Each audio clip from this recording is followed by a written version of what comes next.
Hello everyone, my self Avinash Madeshiya, currently pursuing MBBS from PG Azamgarh. तो आज हम लोग 80 इंपॉर्टेंट टॉपिक केमिस्ट्री का स्टार्टिंग करने जा रहे हैं।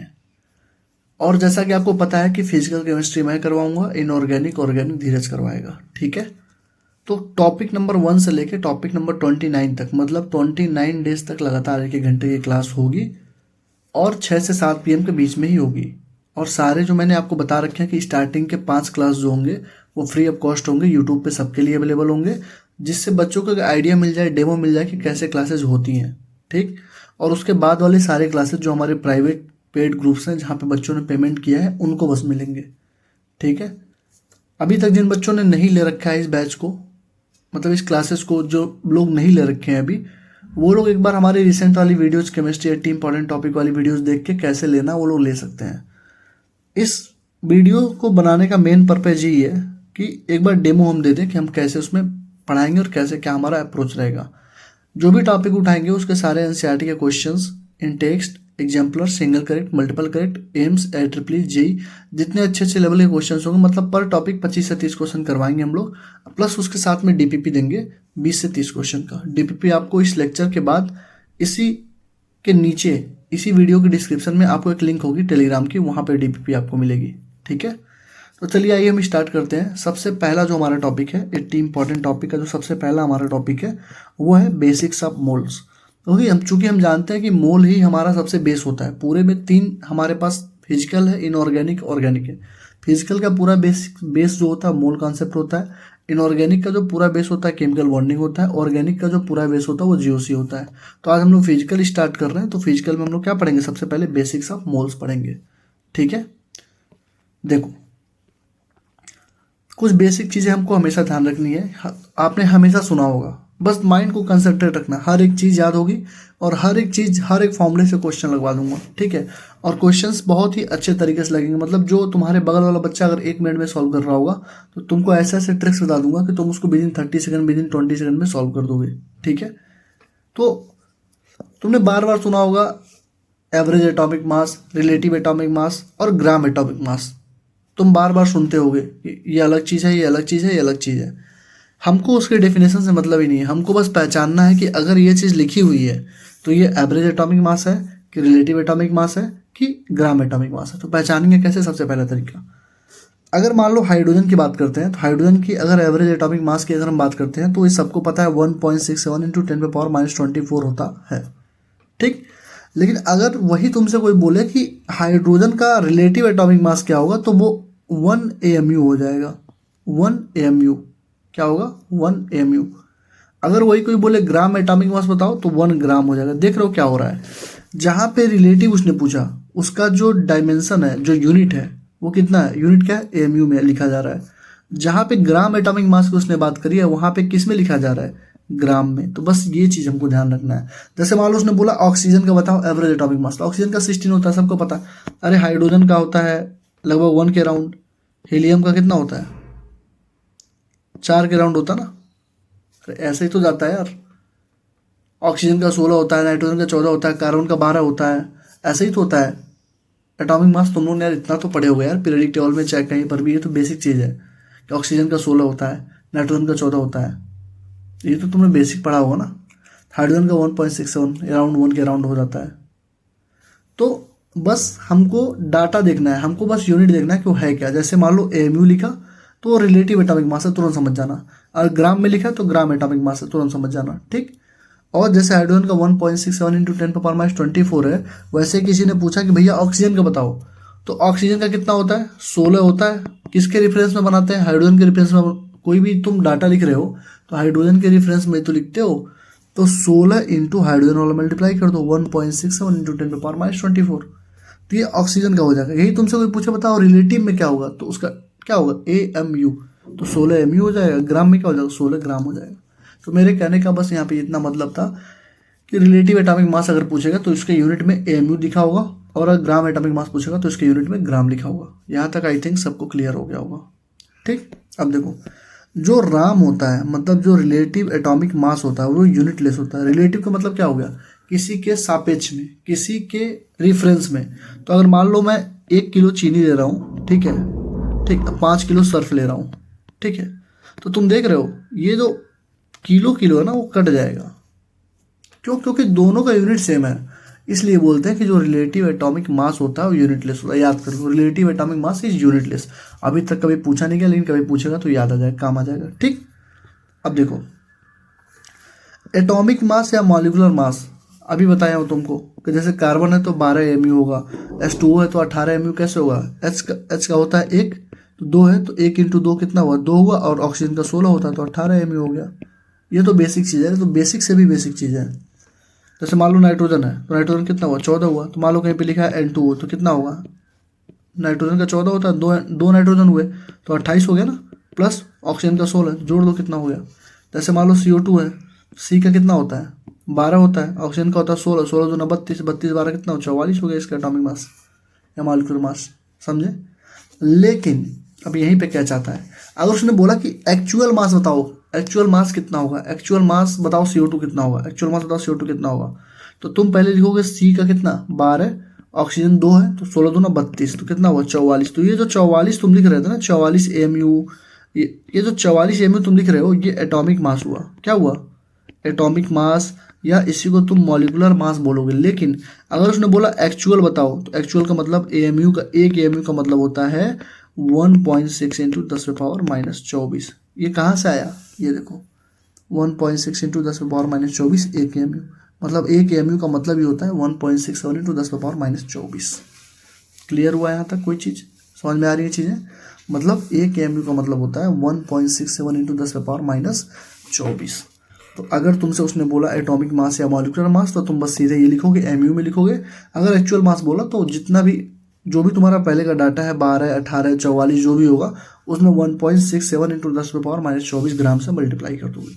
ये ग्राम में है, ये चीज़ ध्यान रखना। ठीक है, कभी कभी केजी में दे देगा तो 1.67 × 10⁻⁻27 kg हो जाएगा।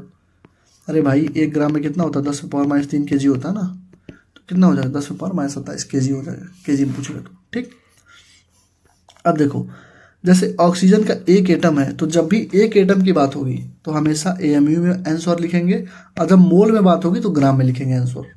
बस ये बेसिक चीज़ है, बस एक बार माइंड में तुमने फिट कर लिया तो आगे के क्वेश्चन बहुत जल्दी जल्दी तुमसे सॉल्व होंगे।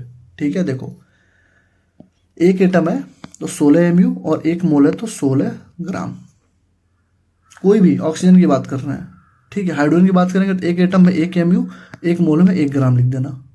ठीक है, अब देखो वही सेम चीज़ लिखा है, ग्राम एटॉमिक मास। जब ग्राम एटॉमिक मास में ग्राम में रहेगा और एटॉमिक मास में AMU में रहेगा। एक्चुअल पूछेगा तो मल्टीप्लाई कर देंगे। फिर से समझो एक बार, ग्राम एटॉमिक मास या ग्राम मॉलिक्यूलर मास रहेगा तो उसका जो यूनिट होगा ग्राम में रहेगा, बस इतनी अंतर आएगी। रिलेटिव एटॉमिक पूछेगा तो AMU में रहेगा। ठीक है, अगर एटॉमिक मास या मॉलिक्यूलर मास सिंपल लिखा है तब भी AMU में रहेगा, लेकिन एक्चुअल पूछेगा तो 1.67 से मल्टीप्लाई कर देंगे, × 10⁻⁻24 से मल्टीप्लाई कर देंगे। ठीक, तो ये हमारा बेसिक था। एक चीज़ ये ध्यान रखना कि जो AMU होता है, AMU जो होता है ना, वो हमारा एटॉमिक वेट अपान अवोगाद्रो नंबर होता है। इसको याद करो सबसे पहले चीज़। जैसे कभी कभी क्वेश्चन में दे देगा, तुमको एटॉमिक वेट दे देगा 36, बोलेगा बताओ इसका AMU कितना हुआ, तो 36/Na कर देना। ठीक, Na क्या होता है? Avogadro number. अवोगाद्रो नंबर क्या होता है? 6.022 × 10⁻23। इतना तो पता होगा ना यार, अवोगाद्रो नंबर क्या होता है? 6.022 × 10⁻23। क्लियर है? तो AMU = एटॉमिक वेट अपन Na होता है। अब हमारा बेसिक्स, अब हमारे यहाँ से जो है स्टार्टिंग, हमारी एक्चुअल पढ़ाई यहाँ से स्टार्ट होगी हमारी। ये देखना, देखो तुमसे हमेशा क्वेश्चन में पूछेगा नंबर ऑफ मोल्स बता दो, वॉल्यूम बता दो, नंबर ऑफ पार्टिकल्स बता दो। तो बस एक ही फॉर्मूला है, ध्यान रखना कि नंबर ऑफ मोल जो होता है वो होता है mass upon molar mass. Number of mole कितना होता है? Mass upon molar mass = volume upon 22.4 litre. मतलब अगर वॉल्यूम दिया है, तुमसे नंबर ऑफ मोल पूछा है, तो उस वॉल्यूम को 22.4 लीटर से डिवाइड कर दोगे। ठीक, अगर नंबर ऑफ पार्टिकल्स दिया है तो नंबर ऑफ मोल्स पूछा है, तो number of moles = number of particles upon Na तुम्हारा वही है अवोगाद्रो नंबर 6.022 × 10⁻23। मतलब तीन ही फॉर्मूले हैं हमारे पास। पहला फॉर्मूला मास अपन मोलर मास, दूसरा formula volume upon 22.4 in litre, और तीसरा है number of particles upon Na। अब इसमें से क्वेश्चन तुमसे कैसे पूछ सकता है? उसने बोला कि नंबर ऑफ पार्टिकल्स दिया हुआ है 500। ठीक, तुम बताओ वॉल्यूम कितना होगा? तो तुम बोलोगे भैया इसका तो रिलेशन ही नहीं है। तो भाई ये रिलेशन देखो ना, ये दोनों मतलब देखो, नंबर ऑफ मोल्स निकालने के तीन फॉर्मूले हैं, mass upon molar mass, volume upon 22.4 in litre, और number of particles upon N A. अब तुमसे इसमें कुछ भी पूछ सकता है वो, तुम इन तीनों का यूज़ करके लगा सकते हो। जैसे पूछा उसने नंबर ऑफ पार्टिकल पूछा कि 500 दिए हुए, बताओ वॉल्यूम, तो तुम क्या करोगे, volume upon 22.4 in litre is equal to 500 upon N A कर दोगे, बस यहाँ से वॉल्यूम निकाल दो इसको मल्टीप्लाई करके। तो बस यही तीन फॉर्मूले हैं जहाँ से सारे क्वेश्चन हम अपने सॉल्व करेंगे। Number of moles is equal to, फिर से बोलो, mass upon molar mass is equal to volume upon 22.4 litre, और number of particles upon N A. ये तीन फॉर्मूले हैं, ठीक। अगर कहीं पे लिखा है ग्राम एटम, बताओ हाउ मेनी ग्राम एटम या हाउ मेनी ग्राम मॉलिक्यूल, उसका मतलब होता है मोल्स के बारे में ही पूछ रहा है, वो मोल को ही बताता है। How many gram atom, how many gram molecule, तो उसका मतलब क्या पूछ रहा है, हाउ मेनी मोल्स पूछ रहा है, ठीक है। ग्राम एटम ग्राम मॉलिक्यूल्स का मतलब होगा how many moles, how many moles, moles के बारे में बात कर रहा है, ठीक। एक मोल एन ए, मान लो एक मोल में कितने मॉलिक्यूल होते हैं, एक मोल में एन पार्टिकल्स होते हैं, एन एटम्स होते हैं, ठीक है। एक मोल अगर कोई चीज़ ले रहे हो उसमें एन क्वांटिटी रहेगी, मतलब 6.022 इंटू 10⁻23 क्वांटिटी रहेगी। जैसे उसने बोला कि सॉरी, एक मोल ऑफ मॉलिक्यूल में कितने मॉलिक्यूल, तो एन मॉलिक्यूल। एक मोल ऑफ एटम में कितने एटम, एन एटम। एक मोल ऑफ एक्स में कितने पार्टिकल्स, तो एन पार्टिकल्स। मतलब एक मोल में कितने चीज़ें आ सकती हैं, 6.022 इंटू 10⁻23 आ सकती है। चाहे एक मोल एटम होगा तो उतना एटम हो जाएगा, 6.022 इंटू 10⁻23 एटम हो जाएगा। एक मोल मॉलिक्यूल है तो 6.022 इंटू 10⁻23 मॉलिक्यूल्स आ जाएंगे, ठीक है। तो मतलब एक मोल में क्वांटिटी कितनी होती है, फिक्स होती है 6.022 इंटू 10⁻23, ठीक। अब मान लो कहीं कहीं भी तुमसे ये भी दे सकता है कि कभी कभी ये, मतलब मैंने बहुत कम ही क्वेश्चंस में देखा है, मतलब बहुत कम ही, बहुत रेयर पूछा गया है चीज़। मान लो कहीं पर वॉल्यूम दिया है ml में, ठीक है, क्या दिया है, वॉल्यूम दिया है ml में, और तुमसे पूछा नंबर ऑफ मोल्स बताओ, तो number of moles equal to volume in ml upon molecular mass, volume in ml upon molecular mass. ये भी तुम यूज कर सकते हो, बहुत रेयर केस में यूज होता है, ठीक है। नीट में शायद एक बार यूज हुआ है ये चीज़, बाकी तो बस याद करके रखना, लास्ट में देखो डबल स्टार बनाया हो ना, बस याद करके रखना, ठीक है। अब देखो, अब ये चीज़ देखो, सबसे प्यारी चीज़, तुमसे कभी भी कोई भी क्वेश्चन पूछे, नंबर ऑफ पार्टिकल पूछे, जैसे पूछो, उसने पूछा how many atoms are there, how many carbon atoms are there, how many electrons are there, how many protons are there in a particular, मतलब 25 ग्राम कार्बन डाइऑक्साइड या 16 gram oxygen, ऐसे करके कुछ भी क्वेश्चन पूछता है तो तुम x into mole into N याद रखना हमेशा। एक्स तुम्हारा एनीथिंग है, एक्स तुम्हारा क्या है, एनीथिंग, कुछ भी हो सकता है उसमें।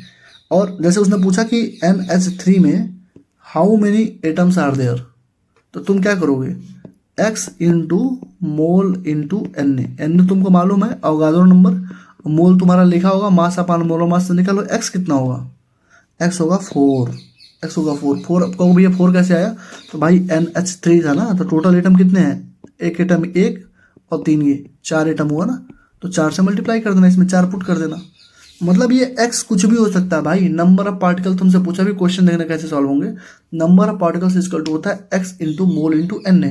ये एक्स कुछ भी हो सकता है। अगर उसने मान लो पूछा NH3 में एटम कितने, तो एक एटम इधर और 3 एटम इधर, तो 4 एटम हुआ ना, तो 4 से into mole into N A से मल्टीप्लाई कर दो, ठीक है। समझ रहे हो, क्लियर, समझ रहे हो ना। उसने पूछा बताओ नंबर ऑफ प्रोटॉन कितने हैं, NH3 में नंबर ऑफ प्रोटॉन कितने हैं, तो इसमें प्रोटॉन कितने, 3 होंगे, इसमें नाइट्रोजन में कितने होते हैं, लगभग 14 होते हैं ना, सॉरी प्रोटॉन नहीं पूछा था, मैं बता रहा हूँ कौन सा क्वेश्चन पूछा था, हाँ गया, हाँ ये देखो, ये देखो, ये क्वेश्चन मैं बता रहा था, हाँ ये देखो नंबर ऑफ प्रोटॉन, इसमें यार रुक जाओ, ये देखो एक सेकंड रुक जाओ भाई रुक जाओ, ये देखो उसने पूछा एल्युमिनियम +3 में नंबर ऑफ प्रोटॉन कितने हैं, उसने पूछा क्या, एल्युमिनियम प्लस कोई क्वेश्चन उसने दिया था, उसने बोला कि Al+3 था, ठीक है। उसने बोला कि बताओ टोटल नंबर ऑफ प्रोटॉन कितने होंगे, तो Al+3 में कितने प्रोटॉन तुम लिख सकते हो, एल्युमिनियम का बाबू कितना होता है, सोडियम मैग्नीशियम 13 होता है एटॉमिक नंबर, तो 13 का मतलब कितना हुआ, 13 प्रोटॉन ही तो हुआ, ठीक।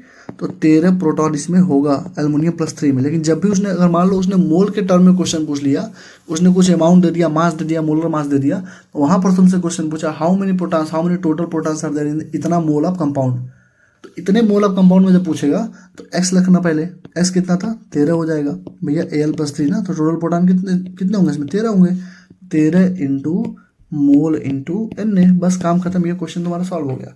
इस पे कम से कम 4 से 5 क्वेश्चन पूछा गया है और इसके 4 से 5 क्वेश्चन मैंने करवा रखा है, बस तुम वेट करो, अभी दिखाता हूँ मैं, ठीक है।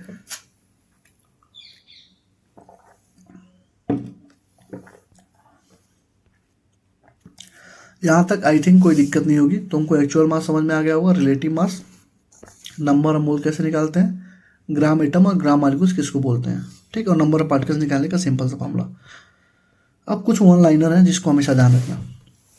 जैसे Al+3 का मैंने बता दिया कि नंबर ऑफ प्रोटॉन 13 होंगे और नंबर ऑफ इलेक्ट्रॉन कितने होंगे, चूंकि चार्ज है ना, Al पे +3 चार्ज है, तो जितना चार्ज प्लस में होता है उतना घटा देते हैं और जितना चार्ज माइनस में होता है उतना जोड़ देते हैं।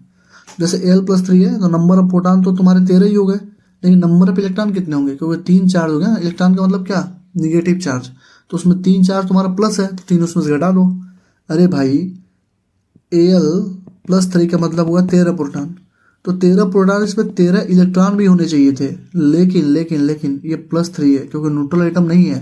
न्यूट्रल एटम में जितने नंबर ऑफ प्रोटॉन होते हैं उतने नंबर ऑफ इलेक्ट्रॉन होते हैं, क्योंकि ये चार्ज है, Al+3 है, तो ये तो 13 निगेटिव चार्ज है, इस पर 3 पॉजिटिव चार्ज है, तो टोटल कितने इलेक्ट्रॉन हुए, 10 ही तो बचे यार, क्योंकि 3 जो पॉजिटिव था वो 3 निगेटिव को खा गया, तो 10 ही तो बचे, तो 10 तुम्हारे इलेक्ट्रॉन हो जाएंगे। उसी तरह N3 माइनस है मान लो, तो नंबर ऑफ इलेक्ट्रॉन कितने होंगे बताओ, 7 तियाँ एक में कितने होंगे, 7 होंगे ना, अरे 7 इलेक्ट्रॉन होंगे, 7 प्रोटॉन होंगे एक नाइट्रोजन में, चूंकि 3 है तो 7 तियाँ 21 इलेक्ट्रॉन और 21 प्रोटॉन होने चाहिए, लेकिन एक ये निगेटिव चार्ज है, तो मतलब एक इलेक्ट्रॉन और जुड़ जाएगा, मतलब कितने 22 हो जाएंगे, नंबर ऑफ इलेक्ट्रॉन कितने 22 हो गए।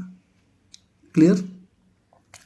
कोई तुमसे पूछे वैलेंस इलेक्ट्रॉन बताओ, तो N3 में वैलेंस इलेक्ट्रॉन कैसे निकालोगे, N3 माइनस में वैलेंस इलेक्ट्रॉन कैसे निकालोगे, तो एक नाइट्रोजन में कितने वैलेंस इलेक्ट्रॉन, भाई नाइट्रोजन को कैसे लिखते हो, नाइट्रोजन को मेरे लाल कैसे लिखा जाता है, नाइट्रोजन है ना, तो कैसे लिखो बताओ, रुक जाओ, नाइट्रोजन को लिखते कैसे, 2 और 5 ऐसे तो लिखते हैं यार, बैलेंस इलेक्ट्रॉन जब भी वैलेंसी लिखते हैं तो 2 और 5 ही तो लिखेंगे।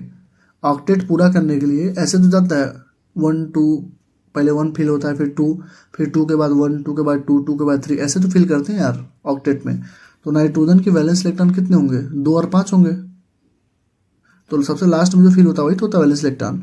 तो एक में 5 है ना, एक में 5 है तो 3 है, तो 5 3 15 हो गया, 15 और एक चार्ज है तो 15 1 16, तो कितना हो गया, निगेटिव चार्ज है ना तो एक जोड़ देंगे और पॉजिटिव चार्ज है तो एक घटा देंगे। क्लियर है, आई थिंक यहाँ तक क्लियर हो गया होगा, ठीक है।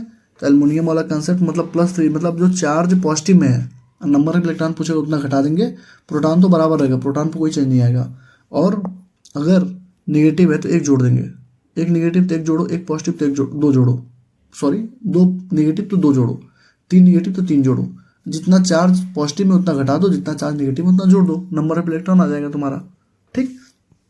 अब देखो ये लाइन हमेशा ध्यान रखना कि equal weight of all forms of any element will have equal number of atom, equal weight of all form of किसी भी एलिमेंट का, उसके सारे जो मतलब फॉर्म्स होंगे, अगर उसका इक्वल वेट है तो उसमें इक्वल नंबर ऑफ एटम्स होंगे, समझ रहे हो। किसी भी फॉर्म में कोई भी एलिमेंट उठा रहे हो, अगर उसका इक्वल वेट है उसमें इक्वल नंबर ऑफ एटम होंगे, ये वन लाइनर है, याद रखना, ठीक। दूसरी चीज, सेम नंबर ऑफ एटम है, इसका मतलब क्या हुआ, सेम नंबर ऑफ मॉलिक्यूल्स होंगे, ठीक। तीसरी चीज, PV = nRT होती है, आइडियल गैस इक्वेशन होती है, जिसमें R की वैल्यू 0.082 लीटर एटीएम पर मोल पर केल्विन होता है, इसका यूनिट ध्यान रखना, R की वैल्यू कितनी होती है, 0.082 लीटर एटीएम पर मोल पर केल्विन, ठीक। और डेंसिटी सबको मालूम है, मास अपन वॉल्यूम होती है, बच्चे क्लास 6 से पढ़ते हुए आ रहे हैं, डेंसिटी इक्वल क्या होती है, मास अपन वॉल्यूम, यूनिट कितनी होती है, ग्राम पर सीसी होती है, ठीक। रिलेटिव डेंसिटी कभी तुमसे पूछेगा तो तुम बोलोगे भैया density of any substance upon density of reference substance. बताओ रिलेटिव डेंसिटी का मास यूनिट होगा कि नहीं होगा, अभी मैंने बताया था relative atomic mass is unitless, मतलब कोई भी क्वांटिटी अगर रिलेटिव में आती है तो वो यूनिटलेस हो जाती है, क्यों, क्योंकि ऊपर भी वही यूनिट होगी नीचे भी वही यूनिट होगी, तो यूनिट कट जाती है, तो रिलेटिव डेंसिटी भी यूनिटलेस होगी, लिखा नहीं है लेकिन लिख लेना यहाँ पे, ठीक है। तो रिलेटिव डेंसिटी क्या होगी, density of any substance upon density of reference substance, ठीक, मतलब किसी भी सब्सटेंस का रेफरेंस वाले से डिवाइड कर देंगे, ठीक। क्वेश्चन आएगा समझ में आ जाएगा। अब देखो अगर value of Avogadro number change हुआ तो मास of 1 mole of atom will change, हमेशा ध्यान रखना, अगर value of Avogadro number change हुआ, मतलब अवोगाद्रो नंबर 6.022 × 10⁻23 है, अगर उसको चेंज करके किसी ने 6.022 इंटू 10⁻20 कर दिया तो बस मास जो होगा ना 1 मोल ऑफ एटम का वो चेंज हो जाएगा। मास of 1 mole of atom will change, mass of 1 mole of atom change, मतलब 1 मोल एटम का जो मास होगा वो चेंज होगा, उसके अलावा कुछ चेंज नहीं होगा, ध्यान रखना इस चीज़ का, ठीक है। अगर value of MU is change, यहाँ पे देखो क्या लिखा था, अवगाद्रो नंबर को जब चेंज कर रहे थे तो 1 मोल एटम चेंज हो रहा था, क्या हो रहा था, अवगाद्रो नंबर को जब हम चेंज कर रहे थे तो 1 मोल एटम चेंज हो रहा था, ठीक। लेकिन अगर हमने एमयू को चेंज कर दिया, एमयू की वैल्यू कितनी थी 1.67 इंटू 10⁻⁻24 ग्राम, अगर उसको हमने चेंज कर दिया तो relative atomic mass will change, ध्यान रखना, मतलब अवगाद्रो नंबर जब चेंज किया तो मास ऑफ 1 मोल एटम चेंज हो रहा था, लेकिन जब हमने एमयू चेंज किया तो रिलेटिव एटॉमिक मास चेंज हुआ। रिलेटिव एटॉमिक मास कितना हो जाएगा, तो relative atomic mass equal to हो जाएगा ये न्यू वाला रिलेटिव एटॉमिक मास जो होगा वो हो जाएगा पुराने वाले relative atomic mass into x upon 12। आप कहोगे भैया इंटू एक्स अपन 12 में एक्स क्या है, तो मान लो उसने बोला कि जैसे मान लो उसने, हमको मालूम है कार्बन के 1/12 से सारा हम मास निकालते हैं, ठीक है। उसने बोला कि 124 हो गया या 148 हो गया, 1/12 की जगह 148 हो गया, तो एक्स की वैल्यू क्या रखोगे 48 रखोगे, ठीक है। मतलब जैसे 1/24 ऑफ कार्बन हो गया तो एक्स की वैल्यू क्या रखोगे 24, ठीक है। जैसे मान लो उसने बोला 1/20 हो गया, एमयू जो थी एमयू की वैल्यू चेंज करके 1/20 कर दी गई, तो तुम राम जो पहले था वो रखोगे इंटू एक्स, एक्स की जगह क्या रखोगे 20, मतलब जो डिनोमिनेटर में रहेगा वही तुम एक्स में रख दोगे, चेंज कर लो अपना, तुम्हारा नया वाला राम मिल जाएगा, ठीक। क्लियर है, दोनों चीज़ पॉइंट क्लियर हुई ना, ठीक। अब एवरेज या मीन मोलर मास, एवरेज या mean molar mass equal to होता है m1x1 plus m2 x2 plus m3 x3 अपन 100। अब m1 क्या है, मान लो उसने दिया होगा, उसने दिया हो कि एक कंपाउंड है, मान लो एक x है वो 20% है, ठीक है, एक y है वो 30% है, ठीक है। तो तुम क्या करोगे 20 इंटू एक्स मल्टीप्लाई कर दोगे, 30 इंटू वाई कर दोगे, मतलब जितना मास दिया होगा, मतलब कोई पर्टिकुलर मास कितना परसेंटेज है, कोई पर्टिकुलर मास कितना परसेंटेज है, कोई पर्टिकुलर मास कितना परसेंटेज है, तो वही एवरेज मोलिकुलर मास कैसे निकालते हो, m1x1 plus m2x2 plus m3x3 अपन 100, ये तुम्हारा होता है मीन। ये तो यार नॉर्मल चीज़ है, इसमें क्वेश्चन नहीं होगा। दूसरे वाले पीडीएफ में स्टोइकियोमेट्री में इंपेरिकल फॉर्मूलेस में बहुत सारे भर भर के क्वेश्चन दिए हुए हैं, ठीक है, मैं करवा दूंगा, ठीक। मास परसेंटेज अगर पूछता है, देखो पहले चीज तो ये ध्यान रखो कि सेम मास परसेंटेज का मतलब होता है सेम इंपेरिकल फार्मूला, क्या होता है same empirical formula, same mass percentage का मतलब होता है सेम इंपेरिकल फार्मूला, ठीक। दूसरा मास परसेंटेज का जो फॉर्मूला वो होता है atomicity into atomic mass into 100 अपन मॉलिक्यूलर मास। अब तुम कहो भैया एटोमिसिटी क्या है, एटोमिसिटी होती है कि कितना एटम किसी भी कंपाउंड में प्रेजेंट है। जैसे मान लो NH3 है तो कितना एटम हुआ 3 है और एक 4 हो गया तो 4 हो जाएगा। अगर कभी उसने पूछा बताओ मिनिमम, उसने पूछा कि बताओ मिनिमम मास परसेंटेज कितना हो सकता है, तो तुम एटोमिसिटी की जगह 1 पुट कर देना, मतलब एटोमिसिटी को हटा देना यहाँ पे, ठीक। तो एटॉमिक मास इंटू 100 अपन मॉलिक्यूलर मास हो जाएगा। और एटॉमिक मास अपन मॉलिक्यूलर मास हो क्या रहा है, कुछ नहीं भाई, मोल्स ही तो है, नंबर ऑफ मोल्स क्या था, मास अपन मोलर मास ही तो था, तो वही सेम चीज़ है यार, एटॉमिक मास अपन मॉलिक्यूलर मास इंटू 100। तो बस इतना दो चीज़ तुमको ध्यान रखना है। और एक चीज़ ध्यान रखना, molecular formula of each compound is unique except for isomer, मतलब हर एक कंपाउंड का मॉलिक्यूलर फार्मूला अलग अलग होगा एक्सेप्ट फॉर आइसोमर। ये भी तुम्हारी क्या है, ये भी वन लाइनर में पूछा गया हुआ क्वेश्चन है, ठीक। फिर से एक बार दोहराता हूँ मैं, एवरेज या मीन मोलर मास पूछेगा तो एम एवरेज इक्वल टू हो जाएगा m1x1 plus m2x2 plus m3x3 अपन 100। m1 क्या होगा, मतलब कोई भी एक पर्टिकुलर मास कितना परसेंटेज है, वो m1x1 हो गया, फिर दूसरा वाला कितना परसेंटेज है m2x2 हो गया, तीसरा वाला कितना m3x3 हो गया, चौथा कितना m4x4 हो गया।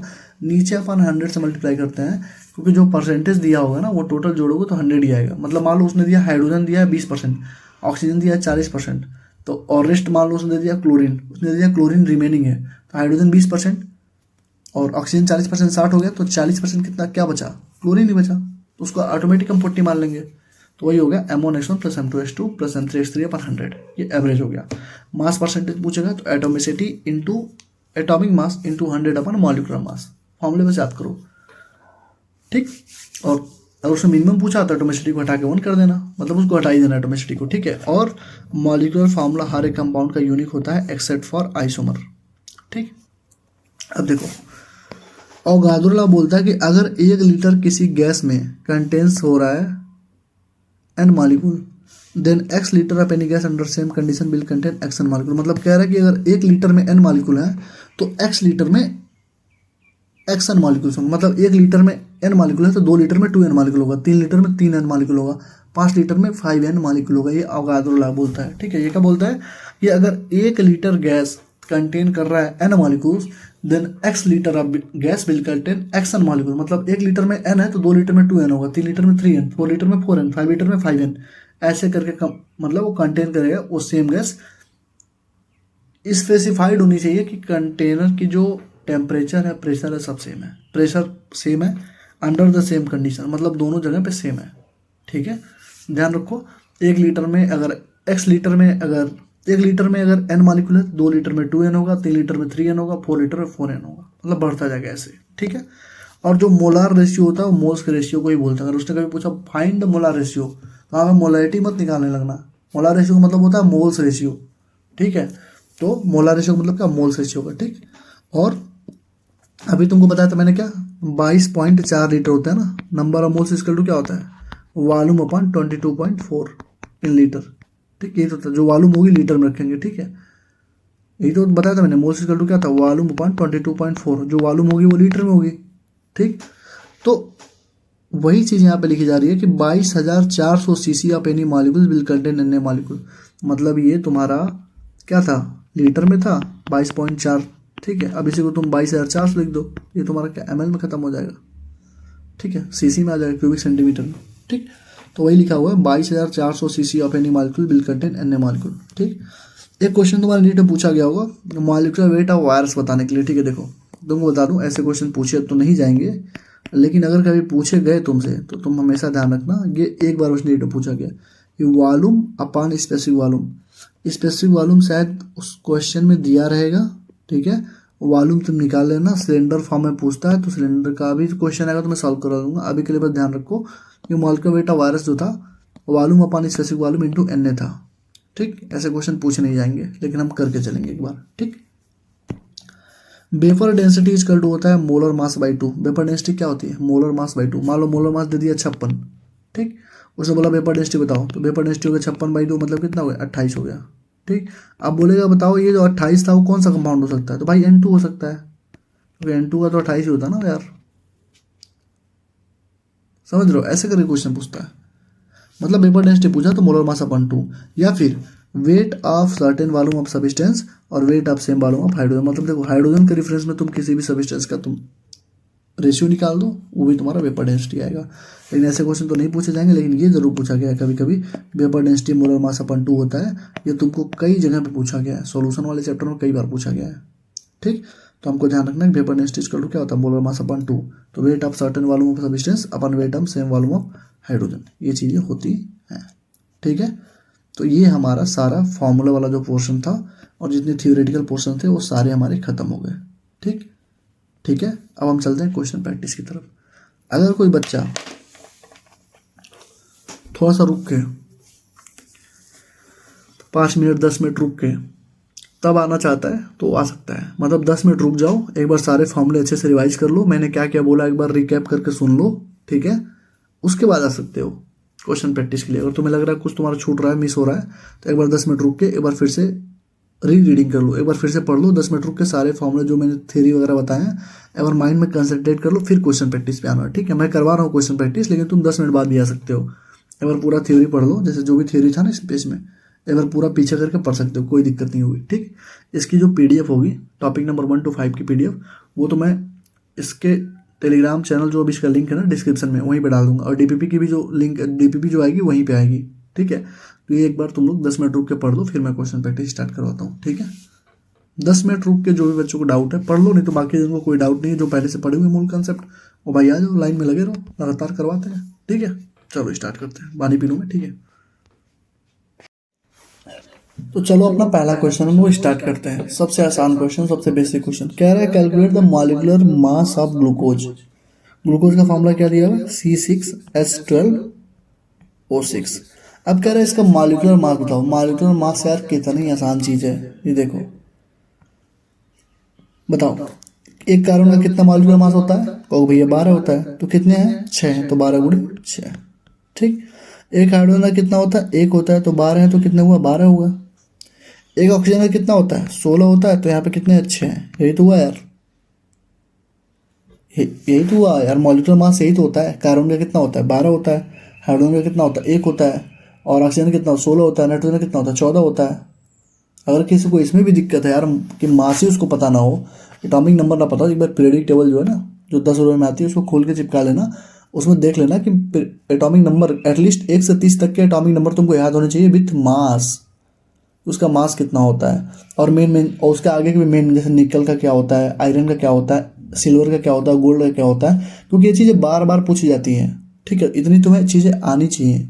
ठीक, यहाँ देखो कितना हो जाएगा, तो C6H12O6, तो ये होगा कितना, 12 छक्के 72 प्लस इसका 12 प्लस इसका 16 छक्के 96, यही तो हुआ। बस जोड़ दो अब, 2 2 4 4 6 10, 9 1 10 11 11 7 18 180, 180 इसका तुम्हारा आंसर हो गया। ठीक है, AMU में लिख लो, AMU लिख लो या फिर म्यू लिख लो, सेम ही चीज़ है।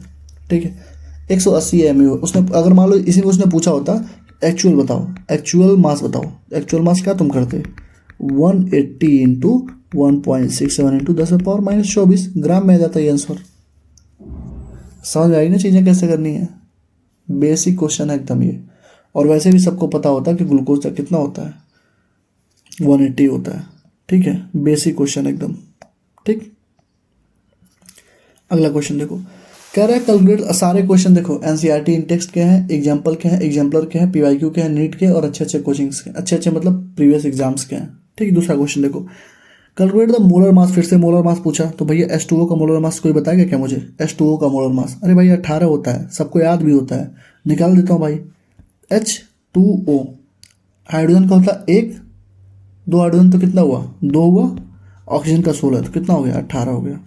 CO2 का देखो, CO2 कार्बन का होता है 12, एक ऑक्सीजन का कितना होता है, 16 होता है, 2 ऑक्सीजन है तो कितना हो गया, 16 दूना 32, 32 तो कितना हो गया, 44 हो गया।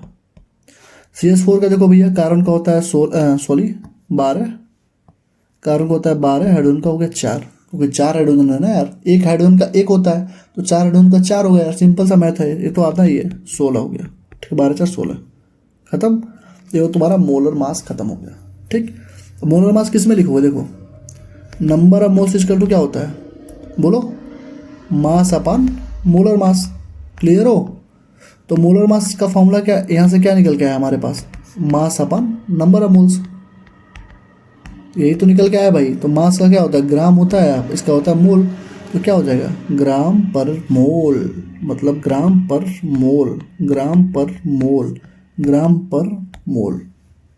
क्लियर है, समझ में आया, मतलब तुमको यूनिट अगर लिखने को बोल दिया जाए मोलर मास की यूनिट क्या होगी तो कैसे निकालोगे, हमको पता है number of moles equal to होता है मास अपॉन मोलर मास, तो मोलर मास इक्वल टू हो जाएगा मास अपॉन नंबर ऑफ मोल्स, तो मास लिखेंगे ग्राम में और नंबर ऑफ मोल्स का मोल ही लिखते हैं, तो ग्राम पर मोल तुम्हारा आंसर हो जाएगा।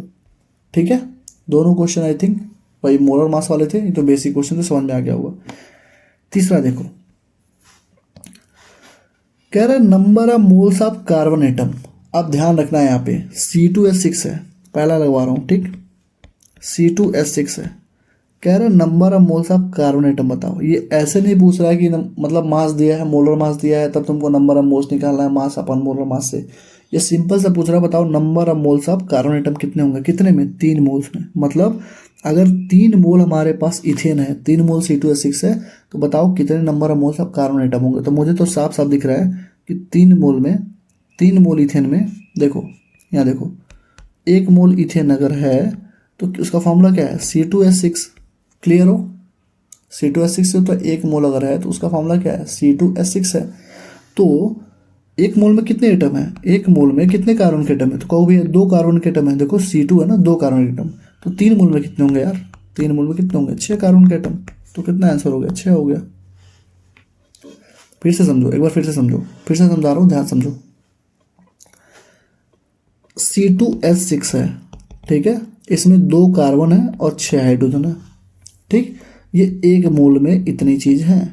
तुमसे क्वेश्चन में पूछा, यहाँ पे क्वेश्चन पढ़ो, 3 मोल कह रहा, 3 मोल में कितने होंगे, तो 3 मोल में भाई कितने हो जाएंगे, 3 से मल्टीप्लाई कर दो यार, 3 गुणे 2 कार्बन और 3 गुणे 6 हाइड्रोजन, तो कितना हो गया, 6 कार्बन हो जाएंगे और 18 हाइड्रोजन। तो ये तुम्हारा आंसर हो गया 6 और 18। ठीक, मतलब कार्बन एटम में निकल गया, हाइड्रोजन एटम में निकल। अब पूछा है number of molecules of ethane बता दो, number of molecules of ethane बता दो। तो नंबर ऑफ मॉलिक्यूल्स के लिए तुम्हारे पास एक ही ब्रह्मास्त्र था, नंबर ऑफ पार्टिकल्स, कुछ भी पूछ रहा है, कुछ भी पूछ रहा हूँ, नंबर ऑफ पार्टिकल्स पूछ रहा है कुछ भी, तो क्या था, x into N A into moles, यही तो था। तो बताओ number of molecules of ethane कितने होंगे, तो x के जगह पे मैं क्या रखूं, बताओ x के जगह पे क्या रखूं, x के जगह पे मुझे कितना रखना चाहिए, 3 तो रखूंगा मेरे भैया, 3 तो रखूंगा क्योंकि 3 ही मोल तो दिया हुआ है। तो 3 into N A into moles, moles कितना दिया है, 3 ही दिया है यार, सॉरी, अरे उल्टा कर दिया मैंने। ये देखो नंबर ऑफ पार्टिकल्स पूछा उसने या नंबर ऑफ मॉलिक्यूल्स पूछा, तो नंबर ऑफ मॉलिक्यूल्स का फार्मूला क्या होता है, नंबर ऑफ मॉलिक्यूल्स का फार्मूला क्या होता है, 3 फार्मूला तुमको पढ़ाया था ना मैंने।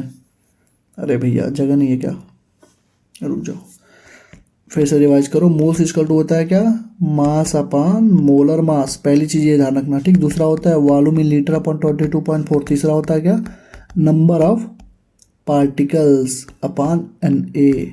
तो हमसे यही तो पूछ रहा है, number of molecules, number of particles, number of molecule, कुछ भी पूछे तो क्या हो जाएगा, एन ए हो जाएगा, N A into moles.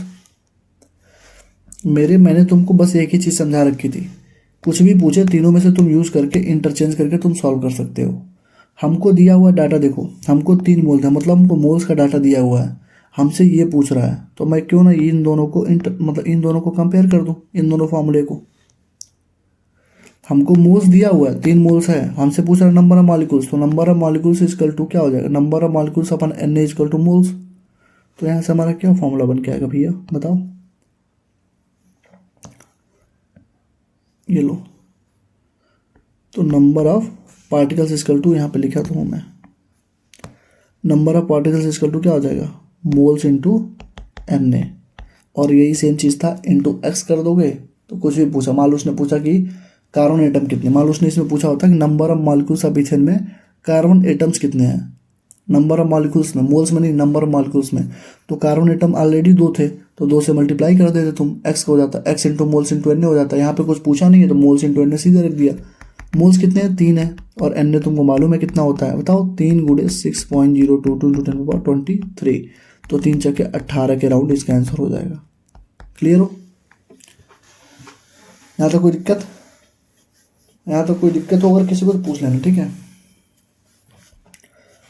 Doubt group भी बना दिया जाएगा उसमें, और मतलब जो पेड ग्रुप है वहाँ पे डाउट ग्रुप भी बना देंगे, और उसमें इन क्वेश्चंस में तुमको अगर कोई दिक्कत आएगी तो उसको अलग से हम टैकल कर देंगे, बता देंगे, वहाँ पे समझा देंगे, ठीक है। आई होप यहाँ तक अभी तक कोई दिक्कत नहीं आई होगी। ठीक, 3 क्वेश्चन हमारा खत्म हुआ। चौथा देखो, कह रहा है which one of the following will have the largest number of atom. तो भैया लार्जेस्ट नंबर ऑफ एटम पूछ रहा है तो तुमको एक ही चीज़ मालूम है क्या, देखो number of moles equal to क्या होता है, तुम कहोगे भैया फिर से हमको मालूम है number of particles upon N A, तो एन ए तो सबका सेम होगा, अवोगाद्रो नंबर तो सबका सेम ही होगा ना यार, 6.022 न्यूटन पर 23, ये तो सिर्फ फिक्स है। तो हमको नंबर ऑफ पार्टिकल पूछ रहा है, तो मतलब नंबर ऑफ मोल्स, मतलब नंबर ऑफ जो मोल्स हैं वो डायरेक्टली प्रोपोर्शनल टू क्या होगा, नंबर ऑफ पार्टिकल्स होगा, मतलब जिसका हमको पार्टिकल्स निकालने की नीड ही नहीं है, पार्टिकल्स भी हम निकाल सकते हैं। पार्टिकल्स निकालने के लिए simple formula moles into N A, तो मोल्स इंटू एन ए करके हम क्यों सॉल्व करें, अरे यार तुम ही देख लो ना, number of particles equal to क्या हुआ, फिर से लिखता हूँ मैं, number of particles equal to हो जाएगा मोल्स, लग रहा पेन यार सही चल नहीं रहा, मोल्स, हाँ मोल्स इंटू एन ए ना, मोल्स इंटू एन ए होगा ना, तो एन ए तो सबका फिक्स है, तो मतलब जिसका मोल ज़्यादा उसका नंबर ऑफ पार्टिकल ज़्यादा, हम मोल चेक कर लेते हैं। मोल इक्वल टू क्या होता है, मास अपन मोल और मास, तो 1 ग्राम एयू का कितना होगा बताओ, 1 ग्राम एयू का कितना हो जाएगा, रुक जाओ इसको साइड में करता हूँ मैं, देखो 1 ग्राम एयू का मास कितना हो गया, एक ग्राम दिया हुआ है, मोलर मास कितना हो जाएगा, एयू का मोलर मास कितना होता है बताओ। एयू एयू का मतलब क्या हुआ, गोल्ड हुआ ना, 100 से ज़्यादा ही होगा, एयू का सब 100 से ज़्यादा ही होता है, 100 से ज़्यादा कितना होता है, फ़ोन कहाँ है, छोड़ बता रहा हूँ मैं, गोल्ड है ना, एटॉमिक नंबर उसका 296, 196 या 197 होता होगा, ठीक है, 196 या 197 दोनों में से कोई एक होता होगा, चेक कर लेना, ठीक है। हमको उससे मतलब नहीं, सॉल्व नहीं करना हमको। 1 ग्राम सोडियम में मास upon molar mass of sodium कितना होता है, 23 होता है। 1 ग्राम लिथियम में इसका मास 1 होगा, लिथियम का कितना होता है, हाइड्रोजन हीलियम लिथियम लगभग 6 के राउंड होता है। क्लोरीन का 1/35। बताओ इसमें से सबसे ज़्यादा नंबर ऑफ मोल्स किसका है, तुम खुद बताओ। लिथियम का अराउंड 7 होता है, 6-7, बताओ तुम खुद बताओ इसमें से कि मोल्स किसका ज़्यादा हुआ।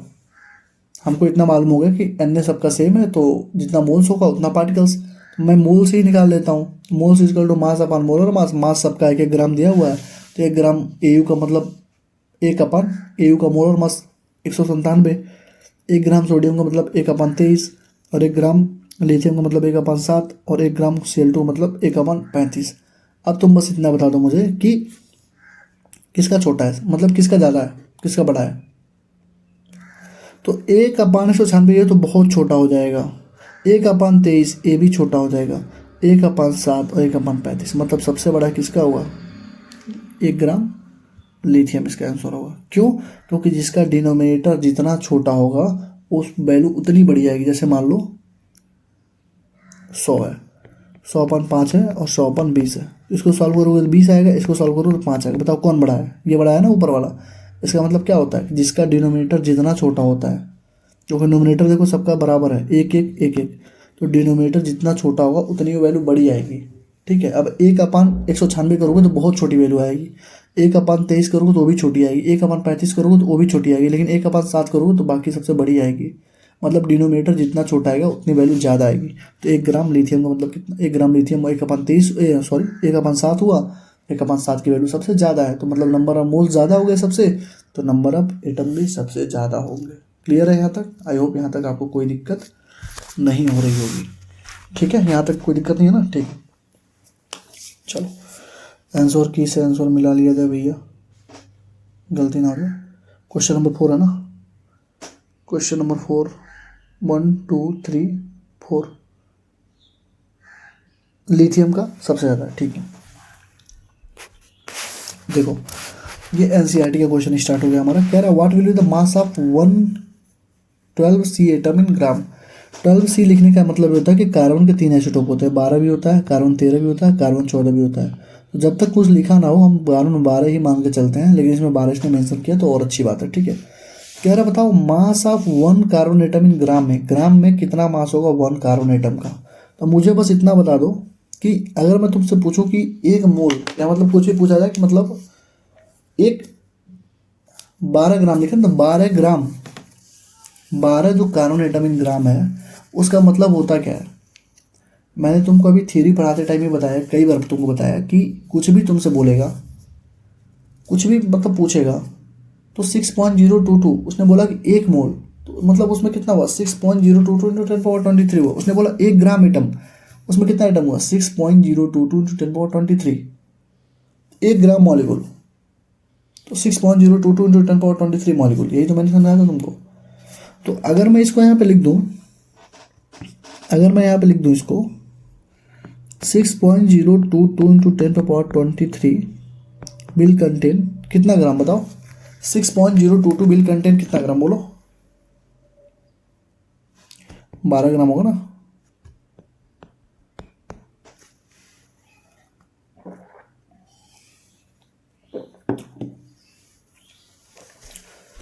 कुछ गलत लिखा हो गया, कार्बन 12 का मतलब हुआ कि 12 ग्राम की ही बात कर रहा है। 13 लिखा हुआ था, कार्बन 13 तो 13 ग्राम, कार्बन 14 तो 14 ग्राम। तो ये एनसीईआरटी का क्वेश्चन है, हो सकता है इस बार एग्जैक्ट तुमसे पूछ ले, और उसमें बहुत सारे बच्चे फंस भी जाएंगे, उनको समझ में नहीं आएगा सॉल्व कैसे करना है। अगर मैं इसको लिख रहा हूँ 6.022 into 10⁻23 carbon atom will contain 12 ग्राम, इसमें क्या दिक्कत है? यही तो मैं तुमको तब से पढ़ा रहा हूँ भाई, कितना भी कुछ भी तुमसे पूछे, 1 ग्राम एटम मतलब 6.022 × 10⁻23, 1 ग्राम मॉलिक्यूल तो 6.022 × 10⁻23, तो लिखा तो है 12 ग्राम, तो 12 ग्राम का मतलब क्या हुआ? 12 ग्राम में कितने एटम होंगे? 6.022 × 10⁻23 एटम होंगे। तो हमसे कह रहा है एक एटम को बताओ, वन एटम को बताओ, तो भैया इतने एटम का इतना है, तो एक एटम का कितना होगा यार? 12/6.022 × 10⁻23 होगा, सिंपल सी बात है। यूनिटरी मेथड जाना ना भैया, अगर 10 केले का दाम 2 रुपया है तो 1 केले का दाम कितना होगा? 2/10 होगा।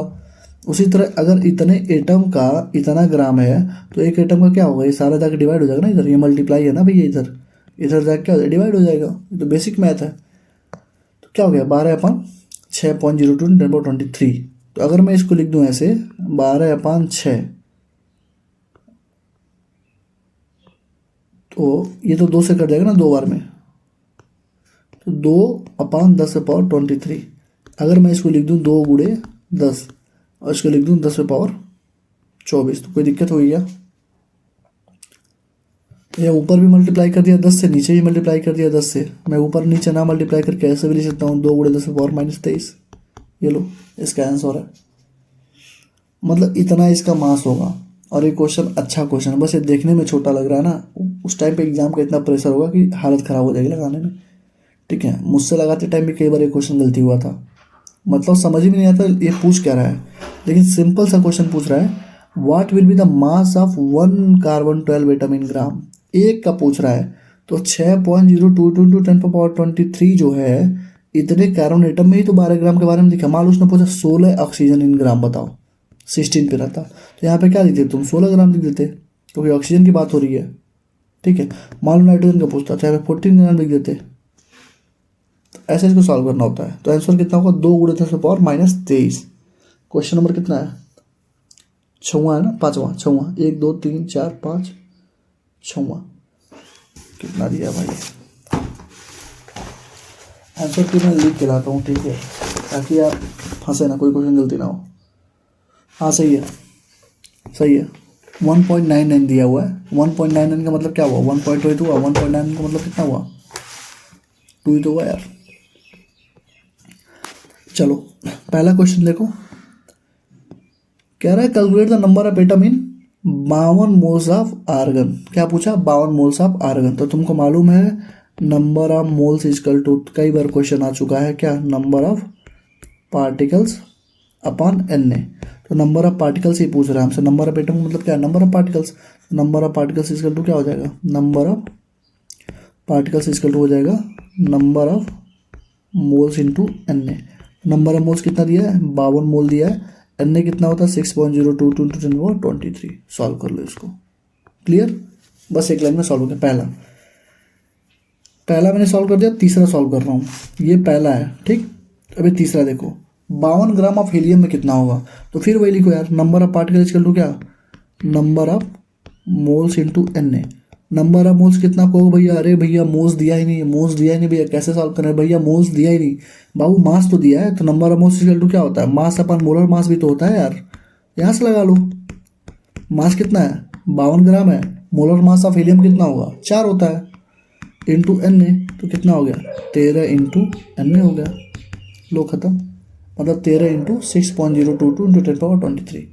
मतलब पहला खत्म हो गया, तीसरा खत्म हो गया। मतलब पहले में सीधे मोल्स दिया था तो मोल्स इंटू Na कर दिया, दूसरे में तीसरे में मास दिया है तो मास को चेंज कर लो पहले मोल्स में। मोल्स कैसे होगा? मास अपन मोलर मास में चेंज करके लगा लिया। अब तीसरा जो क्वेश्चन है ना, ये तगड़ा है। इसमें बहुत सारे बच्चे क्या फंस जाते हैं। इसमें दिक्कत ये होती है कि यार 52 म्यू दिया होता है। अब बच्चों को लगेगा यार कैसे सॉल्व करूं, इसको मैं हाईलाइट कर दे रहा हूं, ठीक है। ये भी क्वेश्चन आएगा तो आधे लोग गायब हो जाएंगे। उसने दिया 52 म्यू ऑफ हीलियम में कितने नंबर ऑफ एटम होंगे? 52 म्यू ऑफ हीलियम में कितने नंबर ऑफ एटम होंगे? एक हीलियम में कितना होता है? एक हीलियम में कितना म्यू? तो बोलोगे भैया 4 म्यू होता है, 4 म्यू होता है एक हीलियम का। तो 52 म्यू का मतलब क्या होता है बोलो? अरे यार एक हीलियम में होता है 4 Mu हो रहा है, मतलब 4 म्यू जो होता है मास कंटेन कर रहा है एक हीलियम। कितना? एक हीलियम। तो 52 म्यू ऑफ हीलियम में कितना होगा भैया? 13 एटम होंगे। लो, 52 म्यू ऑफ हीलियम का मतलब हुआ कि एक हीलियम में 4 म्यू, एक हीलियम में 4 म्यू, एक हीलियम में 4 म्यू मतलब 4 म्यू का एक हीलियम, 4 म्यू का एक हीलियम है। तो 52 म्यू हो तो कितने हीलियम होंगे? 13 ही तो होंगे भाई। 52/4 13 हो गए। 13 गुण 13 सही है। अरे भाई ऐसे समझो, देखो एक हीलियम में 4 म्यू, ठीक है, तो इसका मतलब हुआ 4 म्यू में एक हीलियम। तो एक म्यू में कितना? एक हीलियम बटे 4 हो जाएगा। तो 52 म्यू में कितना बताओ? एक हीलियम बटे 4 इंटू 52 तो कितना हो गया? 13 म्यू हो गया यार, 13 एटम हो गया। मतलब बेसिक मैथ है लेकिन क्वेश्चन अच्छा है, ये तुम कर लोगे। मोल्स में दिया हो तो कर लोगे, ग्राम में दिया तब भी तुम कर लोगे, मास अपन मोलर मास है। लेकिन जब तुमको ऐसे क्वेश्चन दे दिया 52 म्यू ऑफ हीलियम, तो तुमको सोचना पड़ेगा तुरंत कि एक हीलियम का कितना म्यू। तो एक हीलियम का 4 म्यू होता है, मतलब 4 उसका मास होता है। तो 52 मास में हटाने के लिए कितने एटम चाहिए? 13 ही तो चाहिए यार। 13 चौको 52, खत्म हो गया। तो ये 13 इसका आंसर होगा। क्वेश्चन नंबर 7 का 13 सही है। अब थोड़ा नीट के पीवाई को देख लो अच्छे अच्छे, ठीक है। देखो कह रहा है equal mass of hydrogen, oxygen and methane have been taken in container at volume V at temperature 27 degree Celsius in identical container. एक चीज़ तुम देख रहे होगे कि वॉल्यूम भी सेम है, अभी ध्यान देना, वॉल्यूम भी सेम है, कंटेनर भी सेम है और टेम्परेचर भी सेम है, टेम्परेचर भी सेम है। कह रहा है रेशियो ऑफ वॉल्यूम बताओ, वॉल्यूम ऑफ गैसेस बताओ H2O2 मीथेन का कितना होगा। तो PV इजकल टू होता है nRT और अवगाद्रो लॉ बोल रहा है कि कंटेनर वॉल्यूम भी है, टेम्परेचर सॉरी वॉल्यूम भी है, टेम्परेचर T है, प्रेशर सेम हो जाएगा क्योंकि कंटेनर सेम है ना। तो कंटेनर सेम है तो प्रेशर इधर उधर जाएगा नहीं, तो प्रेशर सेम हो जाएगा। तो प्रेशर सेम है भैया, और N तो कांस्टेंट होता है, सॉरी R कांस्टेंट होता है, टेम्परेचर भी कांस्टेंट है, तो volume directly equals to N हो जाएगा, नंबर ऑफ मोल्स। और ये क्या है? यही तुम्हारा अवगाद्रो का नियम है, अवगाद्रो का लॉ है। ऊपर मैंने पढ़ाया भी है तुमको अवगाद्रो का लॉ, ठीक है। और जब तुमसे पूछ रहा है कि रेशियो वॉल्यूम बताओ, तो तुमको एक चीज़ पहले से ही मालूम है कि रेशियो ऑफ वॉल्यूम जब निकालोगे तुम, तो तुमको एक चीज़ पहले से भी मालूम है। कलर चेंज किया जाए क्या? ब्लैक रखा जाए। देखो तुमको मालूम चल गया कि जो वॉल्यूम है डायरेक्टली इक्वल्स टू क्या आ गया? नंबर ऑफ मोल्स आ गया, ठीक, क्योंकि प्रेशर भी सेम है, टेम्परेचर भी सेम है, ठीक है। तो number of moles equal to क्या होता है? मास अपन मोलर मास, यही तो होगा। हमको क्या दिया है? The ratio of volume of gases H2:O2:2 methane, ठीक है, और इक्वल मास क्या दिया है? इक्वल मास है। तो मास तो सबका बराबर है, इक्वल है। तो अगर मैं रेशियो यहाँ पे लिखता हूँ तो मैं क्या लिखूँगा बताओ? Number of moles of H2 number of moles of O2 number of moles of CH4। इसका लू क्या होगा? मास अपन मोलर मास, मास 1 मान लो, मोलर मास हाइड्रोजन का 2, इसका मास 1 मान लो, इसका ऑक्सीजन O2 का कितना? 32, इसका मोलर मास कितना होगा? 1 हो, मास इसका 1 होगा, CH4 का कितना होगा? 16 होगा। यही तो होगा यार, मास अपन मोलर मास मेरे भाई, यही तो होगा मास अपन मोलर मास। 1/2 क्योंकि मास हो गया 1, मोलर मास 2, ये हो गया 1/32, 1/16। अब कहोगे भैया इसको सॉल्व कैसे करें? भैया मैथ तो हमें आती नहीं है। देखो सबसे बड़ा नंबर कौन सा नीचे? 32 है, तो सबको 32 से मल्टीप्लाई कर दो, तो ये कितना हो जाएगा? 32/2, ये हो जाएगा 32/32, हो जाएगा 32/16। सॉल्व कर लो भैया, 16 हो गया, 1 हो गया, 2 हो गया, 16:1:2, सी हो जाएगा। सी हो गया, सी हो गया, ठीक है। तो 16:1:2 सी हो गया, ठीक। तो बस तुमको ये ध्यान रखना कि इक्वल मास दिया हुआ है, तो मास अपन मोलर मास में मास सबका बराबर हो गया। और हमसे कह रहा है रेशियो ऑफ वॉल्यूम्स बताओ, जबकि टेम्परेचर भी सेम है, प्रेशर भी टेम्परेचर भी सेम है, आइडेंटिकल कंटेनर, तो प्रेशर भी सेम हो गया। तो बचा क्या? वॉल्यूम। तो वॉल्यूम डायरेक्टली इक्वल्स टू मोल हो गया, और मोल वॉल्यूम का डायरेक्टली प्रोपोर्शन किसमें होता है? अवगाद्रो का नियम होता है ये मैंने क्या बोला था, अगर x litre will contain n molecule तो 2 लीटर वाला 2n मालिक्यूल, 3 लीटर वाला 3n मालिक्यूल, 4 लीटर वाला 4n मालिक्यूल, मतलब नंबर ऑफ मोल्स के डायरेक्टली प्रोपोर्शनल जा रहा है। वही सेम कॉन्सेप्ट यहाँ पे है, H2 है, O2 है, मीथेन है। तो कैसे सॉल्व किया मैंने, नंबर ऑफ मोल्स को बराबर कर, मतलब रेशियो निकाल दिया, सॉल्व करके खत्म कर लिया। ठीक,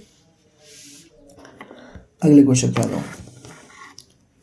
वेपर डेंसिटी का क्वेश्चन अभी करवाता हूँ, आसान होता है। ठीक है, ये देखो क्वेश्चन नंबर, ये देखो आया ना क्वेश्चन, कह रहा था molecular weight of O2 and SO2 are 32 and 34 respectively.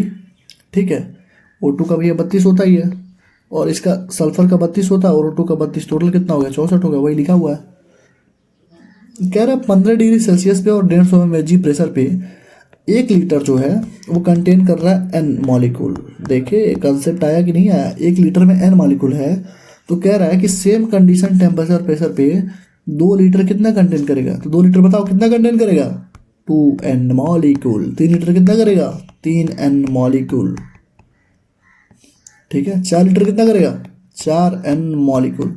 5 litre कितना करेगा, 5n मॉलिक्यूल। तो कितना होगा आंसर, 2 लीटर 2n हो जाएगा। 1 लीटर x कर रहा है तो 2 litre 2x, 3 litre 3x, 4 litre 4x, 5 litre 5x। Simple सी बात है, सेम टेम्परेचर सेम कंडीशन। ठीक,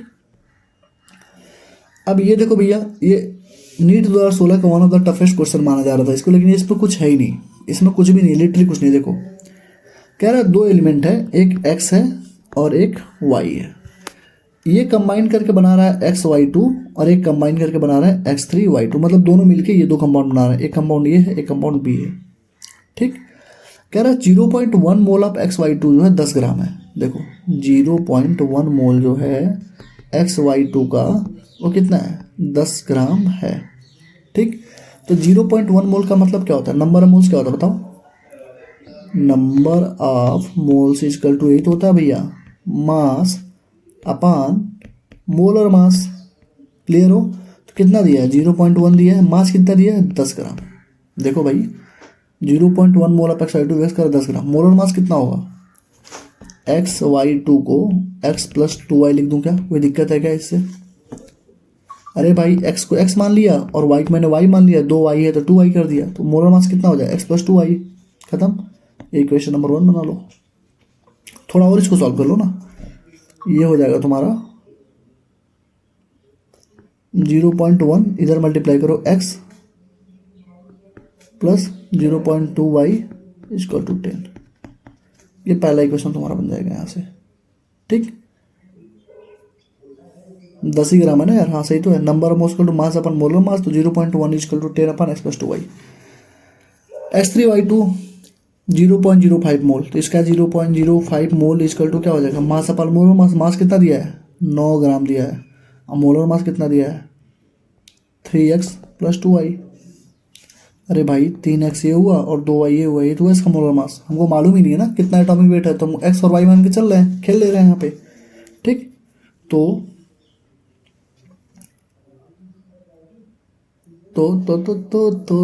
आसान बनाने के लिए सिंपल सा तरीका एक और यूज़ कर सकते हो तुम, कि ये जो x प्लस 2y को इधर चेंज कर दो, इसको यहाँ पे चेंज कर दो, ये सबसे आसान होगा।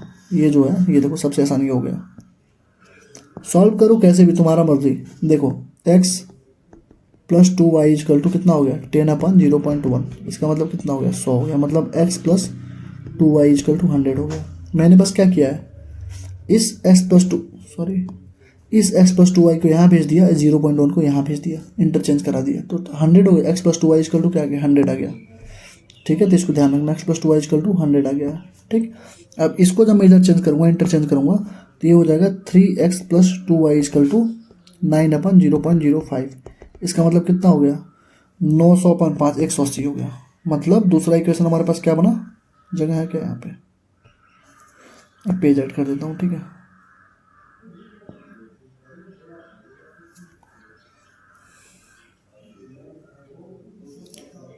इसको थोड़ा चेंज कर लो टेम्पलेट को।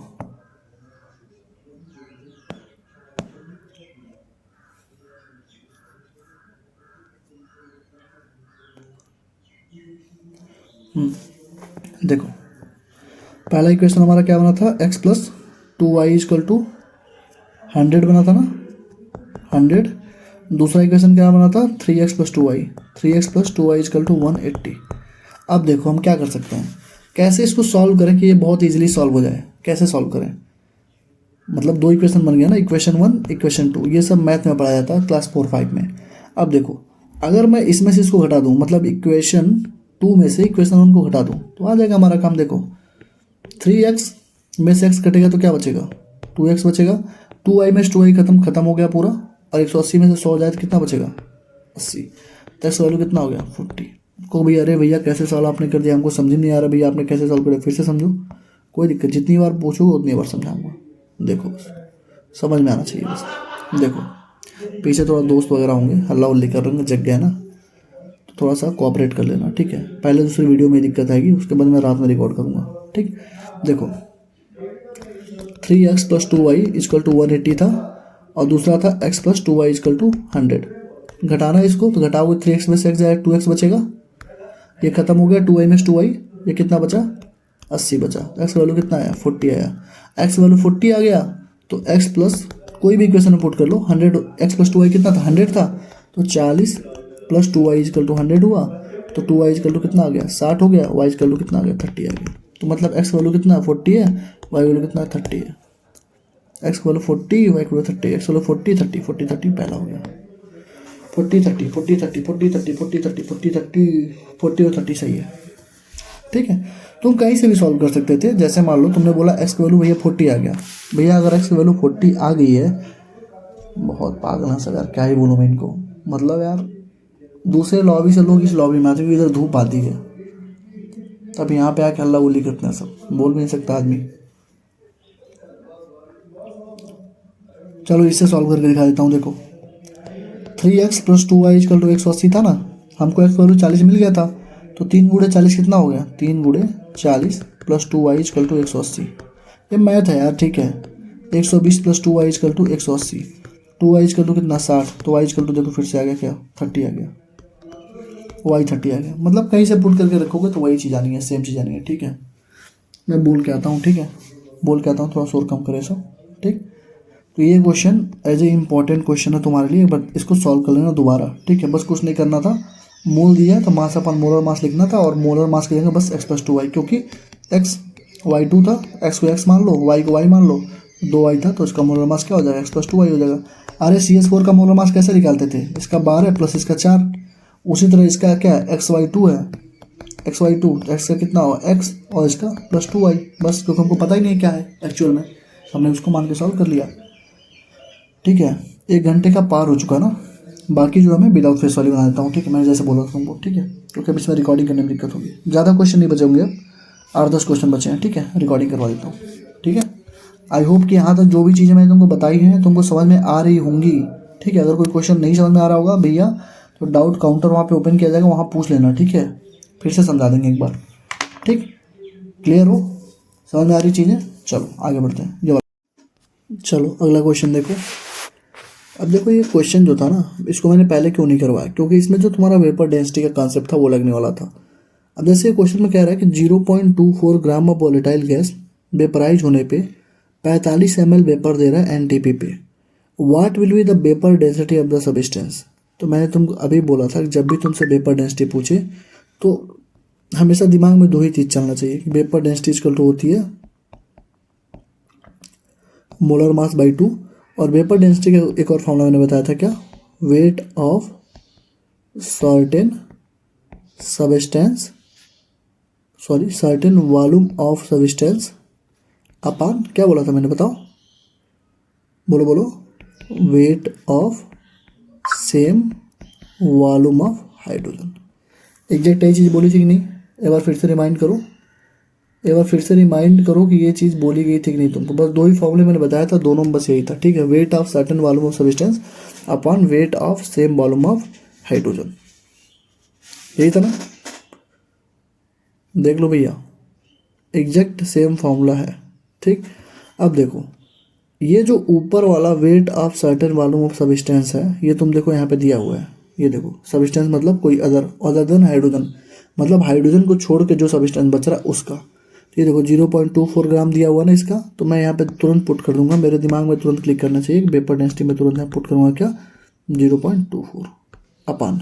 अब हमको निकालना है wait of same volume of hydrogen, ये हमको निकालना है। तो बताओ वेट इक्वल टू क्या होती है, बताओ वेट क्या होगी, डेंसिटी इंटू वॉल्यूम होगी, क्योंकि हमको डेंसिटी दे रखी है और वॉल्यूम भी दे रखी है 45, तो निकाल देंगे ना डेंसिटी इंटू वॉल्यूम। डेंसिटी कितनी दे रखी है बताओ, 0.089 ग्राम पर लीटर, ये ध्यान रखना, चूंकि ग्राम पर लीटर में दिया है लीटर में, तो ये ml में दिया वो वॉल्यूम, तो इसको भी हमको किस में कन्वर्ट करना पड़ेगा, लीटर में। तो 45/1000 कितना हो जाएगा, 0.045, 0.045, ये लो लीटर है, तो लीटर से लीटर यहाँ से कट ही जाएगा यार आराम से। तो कितना बचा, 0.089 इंटू 0.045। इसको कैलकुलेटर का मैं यूज़ कर रहा हूँ, ठीक है, क्योंकि ये लेंदी कैलकुलेशन है तो कैलकुलेटर का यूज़ कर ले रहा हूँ मैं। 4.005 इंटू 10⁻³ ये तुम्हारा आ गया नीचे वाले का वेट, मतलब हाइड्रोजन का वेट। हमको पहले से मालूम था वेपर डेंसिटी का फॉर्मूला होता है wait of certain volume of substance upon weight of same volume of hydrogen. तो 0.24 अपॉन कितना हो गया, 4.005 इंटू 10⁻³ इसको सॉल्व कर लो, ये आ जाएगा तुम्हारा 10⁻³ गया ऊपर, तो ये 1000 हो गया, मतलब 240 हो गया, 240/4 लगभग 60 के राउंड, मतलब 59.93। ये लो बी हो जाएगा तुम्हारा आंसर। चूँकि 60 मतलब आंसर तो आएगा 60 के राउंड, तो मैंने सॉल्व भी नहीं किया इसको। 240/4, 4 छक्के 60, 60 लगभग 59.93, मतलब option number B is correct. ठीक, तो ऐसे क्वेश्चन में कुछ नहीं करना होता, बस wait of certain volume of substance ये तुमको क्वेश्चन में दिया रहेगा, बस ये तुमको wait of same volume of hydrogen जो है यहाँ से निकालना पड़ेगा डेंसिटी इंटू वॉल्यूम से, यहाँ से तुम खत्म कर लोगे। ठीक, ये क्वेश्चन तो मैंने पहले बता रखा है, ठीक है, ये पहले बता चुका हूँ। अब देखो क्वेश्चन कह रहा है कि अगर अवोगाद्रो नंबर Na को चेंज किया गया, अगर अवोगाद्रो नंबर Na को चेंज किया गया तो बताओ क्या चेंज होगा। तो मास ऑफ चेंज हो जाएगा भाई, ये तो मैंने तुमको थ्योरी में ही लिखवा रखी थी। अगर तुमने अवोगाद्रो नंबर को 6 × 10⁻23 होती है उसको तुमने 6 × 10⁻20 किया, तो तुम्हारा क्या हो, मास of 1 mole of carbon change हो जाएगा। ये तो मैंने बताया था, और मैंने ये भी बोला था कि अगर AMU को चेंज करोगे तो रिलेटिव एटॉमिक मास चेंज होगा। AMU को चेंज करोगे तो रिलेटिव एटॉमिक मास चेंज होगा ही होगा। क्यों, क्योंकि अगर 6 × 10⁻23 क्या हो रहा था, 6 × 10⁻23, इसका मतलब सिंपल सा ही होता है 6 × 10⁻23 एटम का 12 ग्राम हुआ, कार्बन हुआ ना, मतलब कार्बन के रिस्पेक्ट में दिया हुआ ना, तो 6 × 10⁻23 एटम का मतलब कितना हुआ, 12 ग्राम। तो एक एटम का मतलब कितना हुआ बताओ, 12/6 × 10⁻23 ग्राम। ठीक, लेकिन अगर हमने इसको चेंज कर दिया था 6 × 10⁻20 कर दिया गया तो इसका आंसर कितना हो जाता, 12/6 × 10⁻23 इंटू 6 × 10⁻20 हो जाता। मतलब दिख रहे हो तुम, यही चेंज हो जाता है।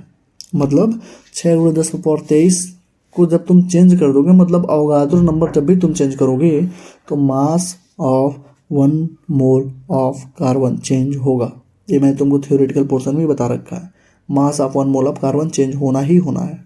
ठीक है, तो ये आंसर नंबर 1 हो जाएगा। इसमें कह रहा था number of water molecule is maximum in, तो भैया नंबर निकालने के लिए फिर हमारे पास क्या है कि फॉर्मूला है। नंबर के लिए क्या, नंबर ऑफ पार्टिकल्स के लिए क्या फॉर्मूला था, मोल्स इंटू Na, यही तो था। तो 1.8 ग्राम ऑफ वाटर का मतलब मोल्स कितना हो गया, मोल्स क्या होगा, मास अपन मोलर मास, तो 1.8 मास हो गया, मोलर मास 18 होता है, इंटू Na कितना हो गया बताओ, 0.1 मोल, मतलब ये तुम्हारा आ गया 0.1 मोल। 18 ग्राम का मतलब कितना हुआ, मास अपन मोलर मास, 18 ग्राम का मतलब कितना हुआ, मोल्स कितना होगा, अरे भैया बी का मोल्स कितना होगा, मास अपन मोलर मास, मास कितना है 18 ग्राम, मोलर मास 18, फिर से कितना आ गया, 1 मोल आ गया, ये आ गया 1 मोल। ये 18 मोल पहले से दे रखा है, 18 मोल ही रहने दो, क्योंकि मोल इंटू Na ही होता है, तो Na तो सबका सेम होगा, तो मोल से देख के निकाल लेंगे हम लोग किसका मोल ज़्यादा उसका नंबर ज़्यादा। और 18 मॉलिक्यूल्स तो यार बहुत कम हो जाएगा, तो सबसे ज़्यादा किसका, C हो जाएगा, 18 मोल ऑफ वाटर, क्योंकि 18 मोल क्या है सबसे ज़्यादा है, तो इसका Na से मल्टीप्लाई करेंगे तो नंबर ऑफ पार्टिकल भी ज़्यादा आएगा, सिंपल सी बात है यार। ठीक, कह रहा है मिक्सर ऑफ गैस जो कंटेन कर रहा है H2O2 का रेशियो कितना है, 1:4 में है। कह रहा है what is the molar ratio, तो मैंने तुमको बोला था कि मोलार रेशियो का और कुछ मतलब नहीं होता, मोल्स रेशियो के बराबर ही होता है, बताया था ना मैंने। तो मोल्स रेशियो क्या होगा, मोल्स क्या होता है, मोल्स बताओ, मास अपॉन मोलर मास, यही तो है। तो एक का मास दिया है, हाइड्रोजन का मास दिया है 1 और O2 का मास दिया है 4, 1:4 में है ना, तो 1:4। तो रेशियो कितना हो जाएगा, H2NH2N O2 का रेशियो कितना हो जाएगा, मास अपन मोलर मास, मास कितना, एक अपन मोलर मास कितना, बोलो H2 का मोलर मास कितना, 2 ना, हाइड्रोजन 2 है ना। अरे भाई H2 का कितना मोलर मास हुआ, 2 हुआ। O2 का कितना हुआ, 32 हुआ। तो कितना होगा, 4/32।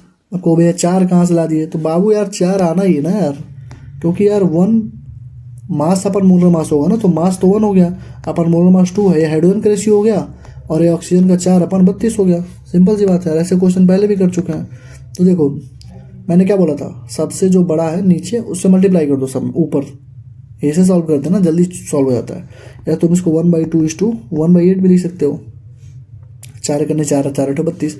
अब मल्टीप्लाई कर दो यार, 8 से ऊपर मल्टीप्लाई कर दो दोनों में, तो 8/2 हो जाएगा, ये 8/8 हो जाएगा। तो मतलब कितना हुआ, 4:1 हो गया।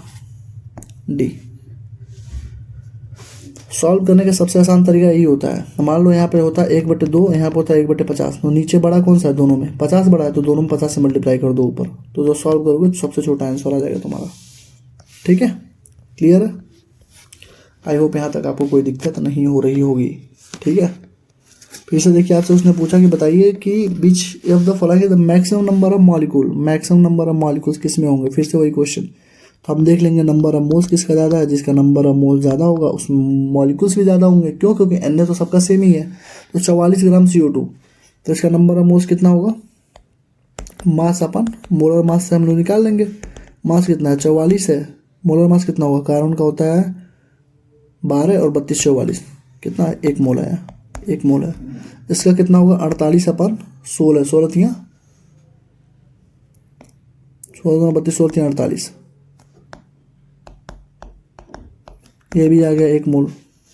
ठीक है, 64 ग्राम H2, 64/64, ये भी 1 मोल। 8 ग्राम H2, 8/2, 4 मोल। ये लो सी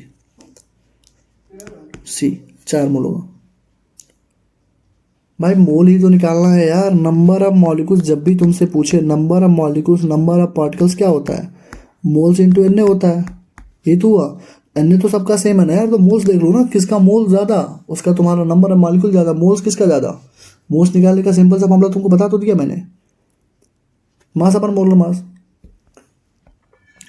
देखो अब बोला नंबर ऑफ एटम बताओ, 0.1 mole of try atomic gas. तो भैया फिर से बताओ, नंबर ऑफ एटम का एक ही फॉर्मूला हमारे पास है, ब्रह्मास्त्र, x into mole into Na। बताओ x कितना रखूँ, बताओ x कितना रखूँ, पूछा है एटम और ट्राई एटॉमिक है, तो x का वैल्यू कितना 3 हो गया। मोल कितना है 0.1 है, Na कितना है 6.022 × 10⁻23। बस सॉल्व कर दो, खत्म हो गया। 3 6 18 है, 1.8 × 10⁻23। लो बी, x into mole into Na। कहो भैया यहाँ पे आप x से मल्टीप्लाई क्यों नहीं कर रहे हो, यहाँ पे आप क्यों नहीं x से मल्टीप्लाई कर रहे हो नंबर, क्योंकि भैया वो कुछ पूछ ही नहीं रहा हो, तो सिंपल सा पूछ रहा नंबर ऑफ मॉलिक्यूल बताओ।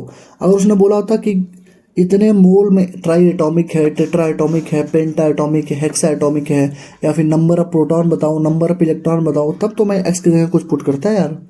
तो जब वो सिंपल पूछ रहा है तो मोल्स इंटू Na, लेकिन जब उसने पूछा ट्राई एटॉमिक के बारे में बताओ, एटम के बारे में बताओ, तो हमने सिंपल अपना लगा दिया यार। ठीक, ये 2001 में क्वेश्चन पूछा गया आपसे, उसने बोला कि find the molecular weight of virus, और मैंने इसके लिए आपको बताया था कि जब भी आपसे मॉलिक्यूलर वेट ऑफ वायरस पूछेगा तो आप बस एक चीज़ ध्यान रखिएगा कि क्या, volume upon specific volume into Na, ये जो मैंने बता रखा है ऊपर, जब भी आपसे वेट ऑफ वायरस पूछेगा, क्योंकि चूंकि एक ही बार पूछा है और मैंने बोला भी था ये क्वेश्चन दोबारा आएगा नहीं, लेकिन हम पूरा करते हुए चलेंगे, तो volume upon specific volume into Na। ठीक, अब यहाँ पे आपको स्पेसिफिक वॉल्यूम पहले से दे रखी है, तो हमको बस वॉल्यूम ही निकालना है। देखो स्पेसिफिक वॉल्यूम दे रखी है, तो वॉल्यूम निकालने के लिए क्या होती है, एक चीज़ देखना है, ये सिलेंड्रिकल है, तो सिलेंड्रिकल का वॉल्यूम क्या होता है, बोलो πr² होता है। सिलेंडर का वॉल्यूम इसी से निकलता है, πr² से। तो वॉल्यूम में पाई हो जाएगा तुम्हारा 22/7। रेडियस कितना दिया है, 7 एंगस्ट्रॉम। 7 एंगस्ट्रॉम का मतलब कितना होता है बताओ, 7 एंगस्ट्रॉम का मतलब होता है बाबू 7×10⁻⁻10 मीटर। लेकिन सब सीसी में दिया है तो सेंटीमीटर में चाहिए ना हमको, तो क्या करेंगे 7×10⁻8 हो जाएगा। क्लियर। तो 7×10⁻8 का स्क्वायर कर दो और हाइट में तुम्हारा क्या है, लेंथ ही तो आएगा हाइट। अरे भाई इसका हाइट और लेंथ तो बराबर ही होगा। कितना है 10 एंगस्ट्रॉम। 10 एंगस्ट्रॉम का मतलब हुआ 10×10⁻10 मीटर। सेंटीमीटर में कन्वर्ट कर दो 10×10⁻8। क्लियर। समझ में आई चीज़ें। क्योंकि सेंटीमीटर हम क्यों कर रहे हैं, क्योंकि सारी वैल्यू क्या दे सीसी में दे रखा है। यहाँ देखो सारी वैल्यू कहाँ रखा है, सीसी में। ठीक, सॉल्व कर लो। 22/7, 7 से 7 एक बार कट जाएगा, 23×54 हो जाएगा। ये 10×10 हो जाएगा, 7 6 जाएगा, 10⁻23 होगा ना, 16 8 24 -23 150 150 से 155 से थोड़ा सा कम 152 53 154 लगभग 154 के राउंड आएगा। 154×10⁻23 आएगा। बस पुट कर दो यहाँ पे। वॉल्यूम कितना है 154×10⁻23। स्पेसिफिक वॉल्यूम दे ही रखा था 6.02 इंटू 10⁻²। ठीक है, इंटू 6.02 इंटू 10⁻23। बस सॉल्व कर लो, तुम्हारा आंसर आएगा। इसका आंसर होगा 15 पॉइंट, आंसर देख लो इसका कितना दिया हुआ है, 15.4 kg/mol। लो ये तुम्हारा आंसर है। ये जब तुम इसको सॉल्व करोगे तो आंसर तुम्हारा ग्राम में आएगा, 15,000 ऐसा आएगा, 15,400 ग्राम पर मोल आएगा ना, ग्राम पर मोल ऐसे आएगा। इसको केजी में कन्वर्ट कर देंगे। और ऐसे भी ये क्वेश्चन तुम्हारा आने वाला नहीं है, ठीक है, क्योंकि इसमें मैथमेटिक्स वगैरह बहुत कुछ घुसा के पूछा गया है। 2001 का क्वेश्चन तो तुम सोच सकते हो कि अब ये क्वेश्चन आने का कोई भी प्रोबेबिलिटी नहीं है, कोई चांस ही नहीं है। ठीक, तो इसको मतलब ज़्यादा ध्यान मत देना। बस ये था कि वॉल्यूम स्पेसिफिक वॉल्यूम दे रखी रहेगी, वॉल्यूम तुमको निकालना रहेगा, पाई स्क्वायर से कुछ था ही नहीं, इंटू एन से मल्टीप्लाई कर दो। ठीक है, अब देखो पूछा ना यहाँ पे, देखो फिर से पूछा था नंबर ऑफ एटम्स इन इतने ग्राम ऑफ NH3। तो नंबर ऑफ पार्टिकल्स के लिए एक ही फॉर्मूला हमारे पास, बताओ मुन्ना, बोलो बोलो Munna, x into moles into Na। x कितना है पूछ रहा है, नंबर ऑफ एटम। तो बाबू नंबर ऑफ एटम इसमें कितने हो गए, 4 हो गया भाई, 1 नाइट्रोजन और 3 हाइड्रोजन, 4 हो गया। मोल्स कितना है, मोल्स के लिए मास अपन मोलर मास, मोल्स के लिए भाई ये तो निकालेंगे मास अपन मोलर मास। मास कितना है 4.25, मोलर मास कितना होगा इसका NH3 का 17 हो जाएगा यार। अरे भाई नाइट्रोजन का 14, हाइड्रोजन का 3, 17 हो गया इंटू Na। तो ये तुम्हारा कितना हुआ 17×17, ये 4 चौको 16 17, 17/17 1 आ गया, 1 इंटू Na। मतलब ये तो 6.022 इंटू 10⁻23 हो गया, D हो गया। क्लियर, क्लियर है कि नहीं भैया, क्लियर है कि नहीं भैया, क्लियर है कि नहीं भैया। अब तुमसे इसी में एक क्वेश्चन और मैं ऐड करवा देता हूँ। तुमसे इसी में पूछ लेता हूँ, बताओ कि टोटल नंबर ऑफ प्रोटॉन कितने हैं। तो भाई टोटल नंबर ऑफ प्रोटॉन इसमें कितने होते हैं, नाइट्रोजन में होता कितना 7 होता, इसमें कितना होता 3 होता, एक हाइड्रोजन में 1 तो 3 में 3, 7 3 10 हो गया। तो हम एक्स के जगह क्या पुट करते, 10 पुट करते। अगर वो पूछता बताओ total number of balance electron कितने हैं, तो भाई नाइट्रोजन में बैलेंस इलेक्ट्रॉन कितने होते हैं, 5 होते हैं, हाइड्रोजन में कितने 3 होते हैं, तो 8 5 3 8, तो एक्स का वैल्यू 8 पुट कर देते, 8 इंटू मोल्स इंटू ने, बस क्वेश्चन तुम्हारा शांत हो जाता, सही से सॉल्व भी हो जाता। ठीक है, क्लियर है ना। चलो, अरे भैया ठीक है। अब देखो अगला क्वेश्चन कह रहा है कि हीमोग्लोबिन जो है कंटेन कर रहा है 0. तुमको लगेगा क्वेश्चन बहुत हार्ड, लेकिन बहुत एकदम तुच्छे वर्ग का क्वेश्चन है ये। कह रहा है कि haemoglobin contain 0.33% of iron by wait. कितना दिया है 0.334% of iron by wait. Molecular weight दिया 67,200, एटॉमिक वेट दिया इतना। कह रहा है कि बताओ कि नंबर ऑफ आयरन एटम कितने होंगे। तो ये तुमको कुछ दिख रहा है 0.334% ऑफ आयरन, तुमको मैंने कोई फार्मूला बता रखा था, यहाँ पे देखो कुछ कॉन्सेप्ट तुमको बता रखा था। मास परसेंटेज का, मास परसेंटेज का फार्मूला तुमको बता रखा था कि नहीं।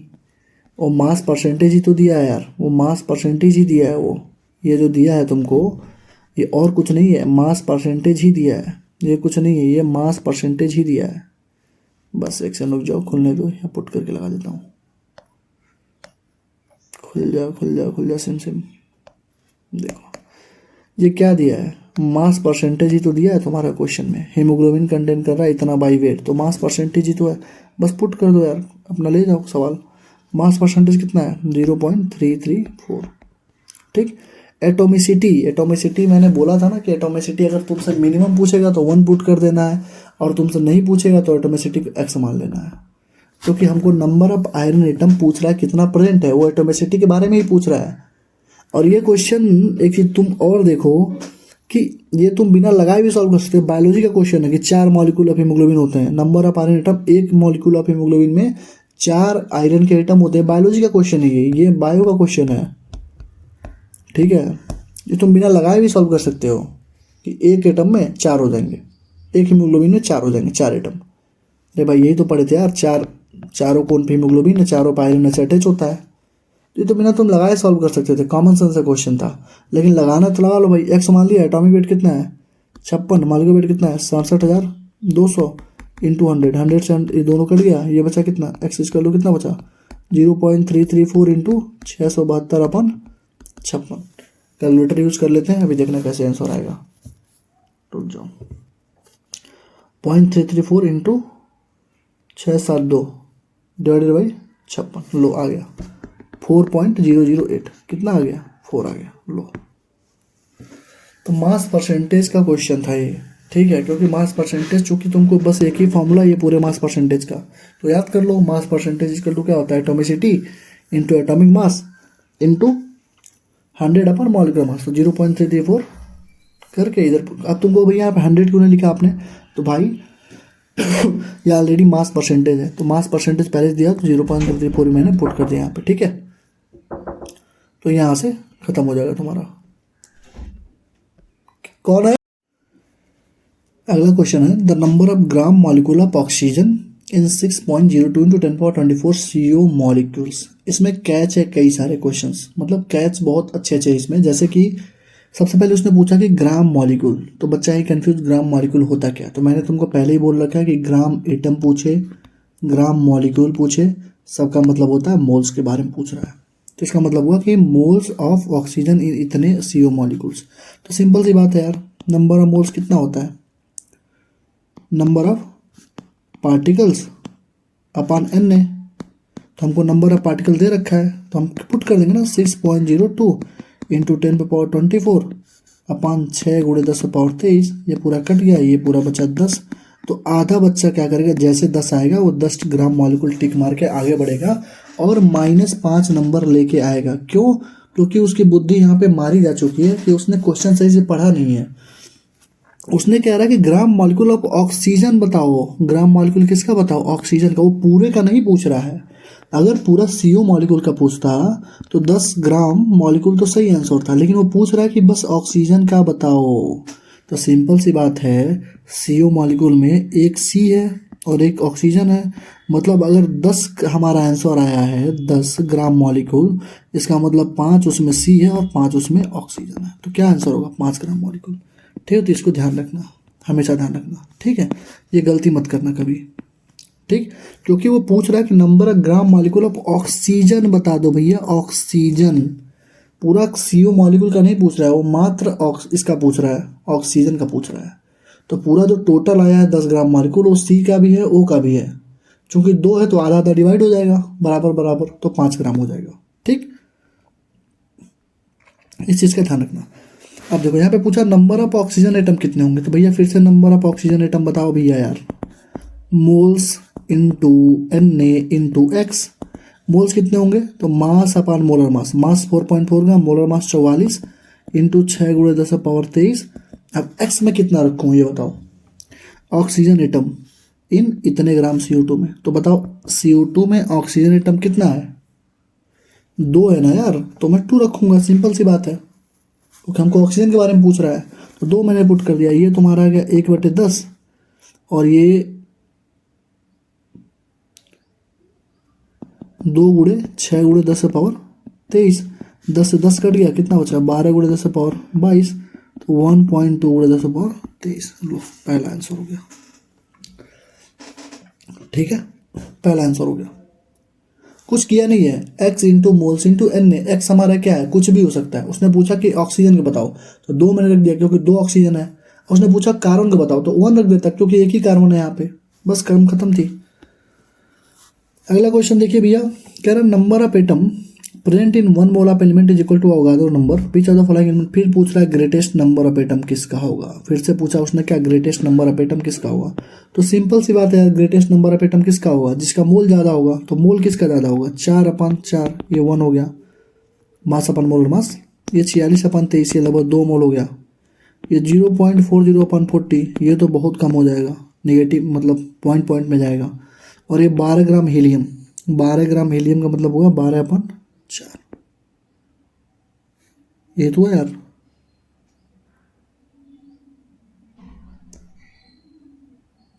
बारह ग्राम हीलियम, हाइड्रोजन हीलियम, ये 3 हुआ नंबर ऑफ मोल्स। इसका आंसर आना चाहिए 12 ग्राम हीलियम। ठीक है, आंसर की में तो यार गलत लिख दिया हूँ क्या मैंने आंसर की में इसमें लिख रखा है 46 ग्राम, अन्य गलत है क्या, एक बार क्रॉस चेक कर लेता हूँ मैं। 12 ग्राम हीलियम होना चाहिए क्योंकि 46 ग्राम सोडियम, सोडियम का होता है 23, तो 2 ही होगा। ठीक है, रुक जाओ मैं देख लेता हूँ इसका आंसर, एक बार क्रॉस चेक कर लेते हैं एनसीईआरटी से, क्योंकि ये एनसीईआरटी का ही क्वेश्चन है। ये तो माना हो जाएगा।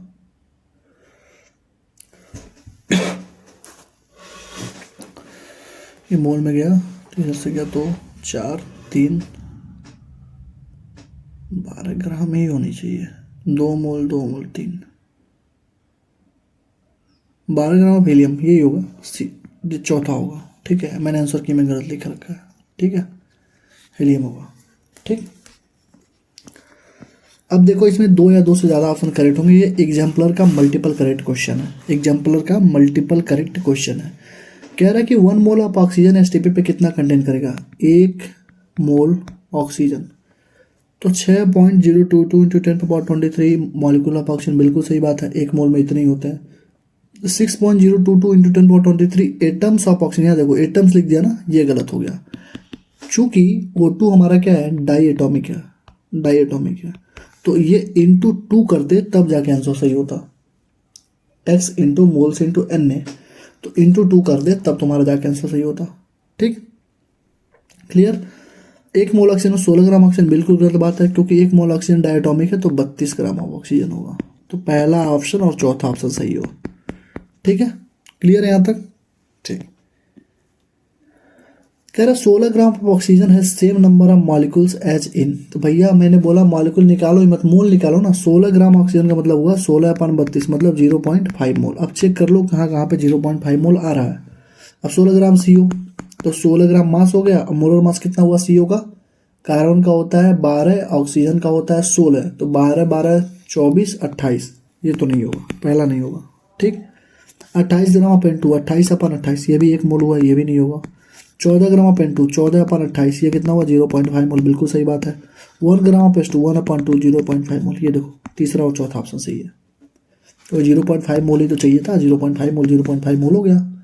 इतना जल्दी कैसे निकाल रहा हूँ, क्योंकि मास अपन मोल और मास ही तो कर रहा हूँ यार, इतना बड़ा कैलकुलेशन थोड़ी नहीं कर रहा हूँ। बस मास अपन मोल और मास अपन मोल, बस बस बात खत्म हो जा रहा है यहीं पे। ठीक है, क्लियर है। चलो अगला क्वेश्चन देखो, कह रहा है how many moles of magnesium phosphate, answer question है, how many moles of magnesium phosphate will contain 0.25 mole of oxygen atom. बस क्वेश्चन के लैंग्वेज को समझो। देखो जब 1 मोल हमारे पास है, 1 मोल Mg3PO4 है, Mg3PO4 का ट्वाइस, तो कितने एटम है, कितने एटम है ऑक्सीजन के। तुम कहोगे भैया 4 ऑक्सीजन यहाँ इंटू 2, 8 एटम है। ठीक है, 8 मोल ऑफ, ऐसे लिख लेते हैं ना, देखो 1 मोल में जो है 8 मोल ऑफ ऑक्सीजन एटम है, या फिर ऐसे लिख दो इसको 8 मोल ऑफ ऑक्सीजन एटम में 1 मोल है। ठीक, तो हमसे कह रहा है कि 0.25 मोल ऑफ ऑक्सीजन एटम में कितने मोल होंगे। तो भैया 1 मोल में यहाँ से कितना हो जाएगा, 1/8, तो 0.25 मोल में कितना हो जाएगा, 1/8 इंटू 0.25, मतलब लगभग कितना हो गया, बोलो बोलो, 1/8 इंटू 0.25, ये हो जाएगा तुम्हारा 3, ऊपर जाएगा 3, 3.125। 10⁻², ये डी हो गया। समझ में आई चीज़ें क्या कह रहा है? बस क्वेश्चन की लैंग्वेज को समझो। कह रहा है कि how many moles of magnesium phosphate will contain इतना मोल ऑफ ऑक्सीजन एटम। ये भी अच्छा क्वेश्चन एम्स का है, उसने घुमा दिया है क्वेश्चंस को। तो हमको मालूम है कि एक मोल अगर हम ले रहे हैं Mg3PO4 का, तो उसमें 8 मोल ऑफ ऑक्सीजन एटम है। क्योंकि देखो यहाँ पे एक मोल में कितना है, 3 मैग्नीशियम है, 8 ऑक्सीजन है और 2 जो है फास्फोरस है, यही तो दिया है। तो 8 मोल ऑफ ऑक्सीजन एटम है, इसका मतलब 8 मोल ऑफ ऑक्सीजन एटम एक मोल में है, तो एक मोल में 1/8 होगा, और 0.25 मोल में पूछा तो 0.25 मोल से मल्टीप्लाई कर देंगे, आंसर आ गया हमारा, खत्म कहानी। ठीक है, यहाँ तक अगर किसी को कोई दिक्कत हो तो एक बार भैया आंसर या तो कमेंट सेक्शन में पूछ लेना, ठीक। और कमेंट सेक्शन में अगर नहीं पूछना होगा तो क्या बोलते हैं, जो डाउट ग्रुप का भी हम लोग उसमें लिंक डाल देंगे, कोई भी डाउट वगैरह हो तो पूछ लिया करना, तो वहाँ पे तुम पूछ लेना, ठीक है, वहाँ बता देंगे। ठीक है, वैसे यहाँ तक कोई दिक्कत नहीं होनी चाहिए, ठीक है, क्योंकि लगभग सारी चीज़ें सेम ही है हमारी, आंसर की वगैरह सब सेम ही चल रहा है। चलो देखो, कह रहा है the number of moles of oxygen in 1 litre of air contain 21% oxygen by volume. देखो कह रहा है कि 21% ऑक्सीजन है बाई वॉल्यूम। तो कह रहा है कि बता दो कितना मोल होगा। तो नंबर ऑफ मोल्स का एक ही फॉर्मूला तुमको थोड़ी नहीं बताता, 3 फॉर्मूला बताता ना। पहला था मास अपन मोलर मास, दूसरा क्या था वॉल्यूम अपन 22.4, वॉल्यूम में लीटर, 1 लीटर है, तो बस इसको पुट कर दो यार, आंसर ले लो अपना, क्या ही खत्म, इसमें कहानी क्या है बहुत ज़्यादा। बताओ कितना होगा, बोलो भाई। वॉल्यूम अपन 22.4, तो 22.4 तो नीचे ही रहेगा। अब वॉल्यूम में कई सारे बच्चे क्या करेंगे 1 लीटर लिख देंगे, जो कि गलत हो जाएगा। क्यों? क्योंकि 1 लीटर एयर में 21% ही ऑक्सीजन है बाई वॉल्यूम, तो 21/100 करोगे ना इसको, 0.21 लीटर होगा। तो यहाँ पे क्या लिखोगे 0.21 अपन 22.4, बस सॉल्व हो गया। 1 से कम आएगा 00, ये आ जाएगा 0.0093 मोल। समझे क्या किया हूँ? हमको फॉर्मूला मालूम है, वॉल्यूम अपन 22.4। अब वॉल्यूम में अगर 1 लीटर लिख दूँ तो मैं गलत हो गया ना भैया, क्योंकि 1 लीटर जो है वो पूरे एयर का है, जिसमें 21% केवल ऑक्सीजन बाई वॉल्यूम है। तो 21% का मतलब कितना लीटर हुआ 0.21 लीटर, तो 0.21 इंटू 22.4 तुमको करना पड़ेगा, तब जाके तुम्हारा आंसर आएगा। ठीक है, देखो कह रहा था वैल्यू ऑफ एएमयू किसके बराबर होता है भाई, 1.67 इंटू 10⁻⁻24 ग्राम था, और 1.67 इंटू 10⁻⁻27 केजी था, ये तो था, डी हो जाएगा। क्लियर? दूसरा देखो 1 एएमयू किसके बराबर है, यही तो भैया 1/12 ऑफ कार्बन 12 एटम में जितने मॉलिक्यूल होते हैं उसी तो बोलते हैं 1 एएमयू, सही हो गया। अब देखो कह रहा ई be consider 1/6 in the place of 1/12 mass of carbon atom is taken to the relative atomic mass, the mass of 1 mole of substance will. बताओ mass of 1 mole of substance will क्या होगा, बताओ। अगर हमने 1/6 इन प्लेस ऑफ 1/12 के जगह 1/6 use कर लिया, तो मास ऑफ 1 मोल पे क्या फर्क पड़ेगा, बोलो बोलो बोलो बोलो बोलो भाई। मैंने तुमको 2 चीज़ बोली थी, अगर अवगाद्रो नंबर को चेंज करोगे तो मास ऑफ 1 मोल चेंज होगा, ठीक। अगर तुमने एएमयू को चेंज किया तो जो रिलेटिव एटॉमिक मास तुम्हारा ये चेंज होगा। लेकिन जब तुम इसी को 1/12 मास ऑफ कार्बन एटम को ही चेंज कर रहे हो, तो मास ऑफ 1 मोल कभी भी चेंज नहीं होगा, रिमेन अनचेंज। क्योंकि एएमयू कैसे भी डिफाइंड हो, मास पे कोई फर्क नहीं पड़ता। यही तुम्हारा राम चेंज हो जाएगा, राम तुम्हारा क्या हो जाएगा, राम डैश तुम्हारा हो जाएगा राम इंटू x/12। राम पहले का कितना था, राम ही रखते हैं इसको, इंटू एक्स, 1/12 की जगह 1/6 हो गया, तो ये 6 लिख देंगे, ये तो बता दें मैंने, 1/12, तो राम/2 हो जाएगा, ठीक है। तो राम/2 हो गया, मतलब ये आधा हो जाता, ठीक है, ये तुम्हारा आधा हो जाता, ठीक। Decrease twice, remain unchanged, increase, तो मतलब राम जो तुम्हारा हो जाता वो आधा हो जाता। लेकिन उसने पूछा कि मास ऑफ 1 मोल ऑफ सब्सटेंस क्या होगा, तो भाई mass of one mole of substance पे तो कोई फर्क ही नहीं पड़ेगा, mass of one mole of substance पे कोई फर्क ही नहीं पड़ेगा, ठीक है। क्योंकि अवोगाद्रो नंबर जो है, मोल क्या होती है बताओ, मोल का मतलब क्या होता है, जिसमें कार्बन 12 जो होता है एन ए मॉलिक्यूल को कंटेन करता है, ठीक है। और ये एटॉमिक मास यूनिट पे डिपेंड नहीं करती है, मतलब जो एन ए होता है, यहाँ पे लिख लो तुम, एन ए जो होता है, एन ए जो होता है does not depend on atomic mass unit, बस बात खत्म तुम्हारा। तो ये इंपॉर्टेंट है, 2-3 पॉइंट तुम्हारा यहाँ से रिवीजन हुआ है, ध्यान रखना कि एएमयू चेंज होगा तो राम चेंज होगा, अवोगाद्रो नंबर चेंज होगा तो मास अपॉन मोल चेंज होगा, लेकिन एएमयू चेंज होगा, लेकिन अगर एएमयू चेंज होगा तो उससे मास ऑफ वन मोल नहीं चेंज होगा। ये थ्योरेटिकल पॉइंट है, तीनों ध्यान रखना, ठीक है। तो फिर से सुनो एक बार, एएमयू चेंज होगा तो राम चेंज हो जाएगा, अवोगाद्रो नंबर चेंज होगा तो mass of one mole atom change हो जाएगा, लेकिन एएमयू चेंज होगा तो mass of one mole of atom change नहीं होगा, वो केवल अवोगाद्रो नंबर के चेंज होने पर चेंज होता है, ठीक है, क्लियर। अगला क्वेश्चन देखो, अगला क्वेश्चन कह रहा है कि बता दो मॉलिक्यूलर वेट, देखो वेट दिया है कितना, वेट दिया है तुम्हारा 45, कह रहा है डेंसिटी बताओ, डेंसिटी कर लो क्या होती है बताओ, मास अपन वॉल्यूम, यही तो होती है यार, मास कितना है 45, वॉल्यूम एस टी पी पे वॉल्यूम कितनी होती है 22.4 लीटर होती है, तो 22.4 पुट कर दो, कितना आ गया, लगभग 2 ग्राम पर लीटर आ गया, लो, इसमें कुछ सोचना ही नहीं था भाई। अब डेंसिटी एस टी पी पे तुमको निकालना था, वॉल्यूम तुमको सोचना पड़ता है कि भैया वॉल्यूम आएगी कहाँ से, तो वॉल्यूम क्या होती है 22.4 लीटर ही तो होती है एस टी पी पे, पुट कर दिया, आंसर आ गया तुम्हारा, ठीक है, क्लियर, यहाँ तक कोई दिक्कत। चलो अगला क्वेश्चन भैया ज़रा देखिएगा, ये अच्छा क्वेश्चन है, वन ऑफ द अच्छा क्वेश्चन इसको बोलेंगे। कह रहा है एटॉमिक वेट ऑफ 2 एलिमेंट ए और बी के 40 और 80 है, ए का एटॉमिक वेट कितना है 40 है, बी का कितना है 80 है। कह रहा है कि x gram of A contains Y atom, x gram of A contain कर रहा है वाई एटम, तो अगर मैं मोल्स निकालूं पहले का, मास अपन मोलर मास, मास अपन मोलर मास हो गया यही तो हो गया यार, एक्स ग्राम ऑफ ए तो एक्स अपन 40, चूँकि ये इसका मोलर मास कितना है 40 है एटॉमिक वेट, तो मास अपन मोलर मास हो गया। अगर मैं पार्टिकल्स निकालता हूँ तो क्या हो जाएगा, x upon moles into N, x upon 40 into N हो जाएगा, ठीक है। और ये किसके बराबर है, वाई के बराबर है। अब कहो भैया वाई कहाँ से आ गया, तो क्वेश्चन ही देखो लिख रहा है ना कि अगर x gram of A contain कर रहा है वाई एटम, तो नंबर ऑफ पार्टिकल वाई हो गया, तो नंबर ऑफ पार्टिकल का फॉर्मूला क्या था, मोल्स इंटू एन, तो x upon 40 into N equal to Y हो गया, ठीक, ठीक है। अब कह रहा है कि how many atoms are present in 2x of B, तो भैया इसका निकाल लो, बी के लिए नंबर ऑफ मोल्स निकालो, मोल्स क्या होगा, कितना दिया है 2x दिया है, अपन मास कितना है 40, मतलब कितना हो गया x अपन 40, ये भी आ गया। तो पार्टिकल्स कितने होंगे बताओ, पार्टिकल्स कितने हो गए x upon 40 into N A. तो एक चीज़ तुम देखो कि जो ये पार्टिकल y में थे वही तो b, मतलब जो a में जितने नंबर ऑफ पार्टिकल थे वही सेम तो आ गया x upon 40 into N A, मतलब b में भी उतने ही होंगे, तो y ही इसका आंसर होगा।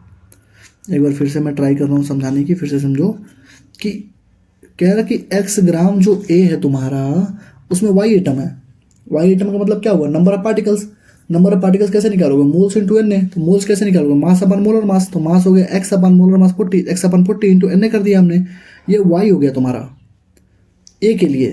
अब b के लिए जब निकाला, मोल्स इक्वल टू क्या, मास अपन मोलर मास, तो मास कितना दिया 2x दिया है, मोलर मास 80 दिया है, तो x अपन 40 ये भी हो गया, मतलब पार्टिकल्स इसके भी सेम हो गए, मतलब जितना पार्टिकल इसमें था उतना पार्टिकल इसमें होगा, तो y इक्वल टू y ही हो गया, तो ये y हो गया, ठीक। तो ये हमारा पहला टॉपिक हो गया खत्म। पहला टॉपिक क्या था, बेसिक ऑफ मोल। अब जितने क्वेश्चन तुमको इसमें फंसे होंगे ना, कमेंट वाले सेक्शन में और डाल देना, हम लोग उसको फिर से रिप्लाई कर देंगे कमेंट में भी, और उसमें डाउट ग्रुप एक खोल देंगे हम लोग, उसमें अगर कोई क्वेश्चन फंस रहा होगा तो वहाँ हम पूछेंगे, तुम लोग क्वेश्चन का पोल डाल देना, उसको फिर से एक्सप्लेन कर देंगे या फिर से समझा देंगे, ठीक है। टिल देन कीप सपोर्टिंग, अपने दोस्तों के पास वीडियोस को ज़रूर शेयर करना, लाइक कमेंट शेयर ज़रूर करना, वीडियोस को हाइप भी कर देना, और लाइक कमेंट शेयर और सब्सक्राइब करना भूलना नहीं कभी भी, ठीक है। लाइक कमेंट कहाँ कर सकते हो, शेयर कर सकते हो दोस्तों में, फ्रेंड्स में, हॉस्टल्स में, कोचिंग में, क्योंकि ये चीज़ें यार बहुत सही तुम्हारे लिए शामिल होगी, मतलब बहुत सही साबित होगी तुम्हारा। तुम एक बार करके देखना इसको, ठीक है। इतने क्वेश्चन करवा दिया हूँ और इसके बाद कोई क्वेश्चन तुम्हारा मोल से आएगा ही नहीं, बेसिक का मोल से, ठीक है, कोई भी क्वेश्चन नहीं आएगा बेसिक का मोल से यहाँ से इसके बाद से, ठीक है। इसकी सारी जो PDF है तुमको मेडिको होली कभी टेलीग्राम चैनल पे तुमको मैं डाल दूंगा, ठीक है। उसकी लिंक डिस्क्रिप्शन में है, ठीक। तो कोई भी डाउट हो, कोई भी दिक्कत हो, तुम लोग कमेंट सेक्शन में पूछ सकते हो। और इसमें क्या इंप्रूव हमको करना चाहिए और मैं इसमें क्या इंप्रूव कर सकता हूँ, वो एक बार तुम लोग ज़रूर मुझे बताना, ठीक है। Thank you, all the best. पढ़ाई करते रहो, शेयर जरूर करना, ठीक है यार। हाइप जरूर कर देना, ठीक। अगली वीडियो कल मिलते हैं। DPP जरूर लगा के आना, DPP में शेयर करने जा रहा हूँ, DPP लगा के आना सब लोग। कल जो है DPP का सोल्यूशन और टॉपिक नंबर 2 कराया जाएगा, स्टोइकोमेट्री, ठीक है। चलो, थैंक यू।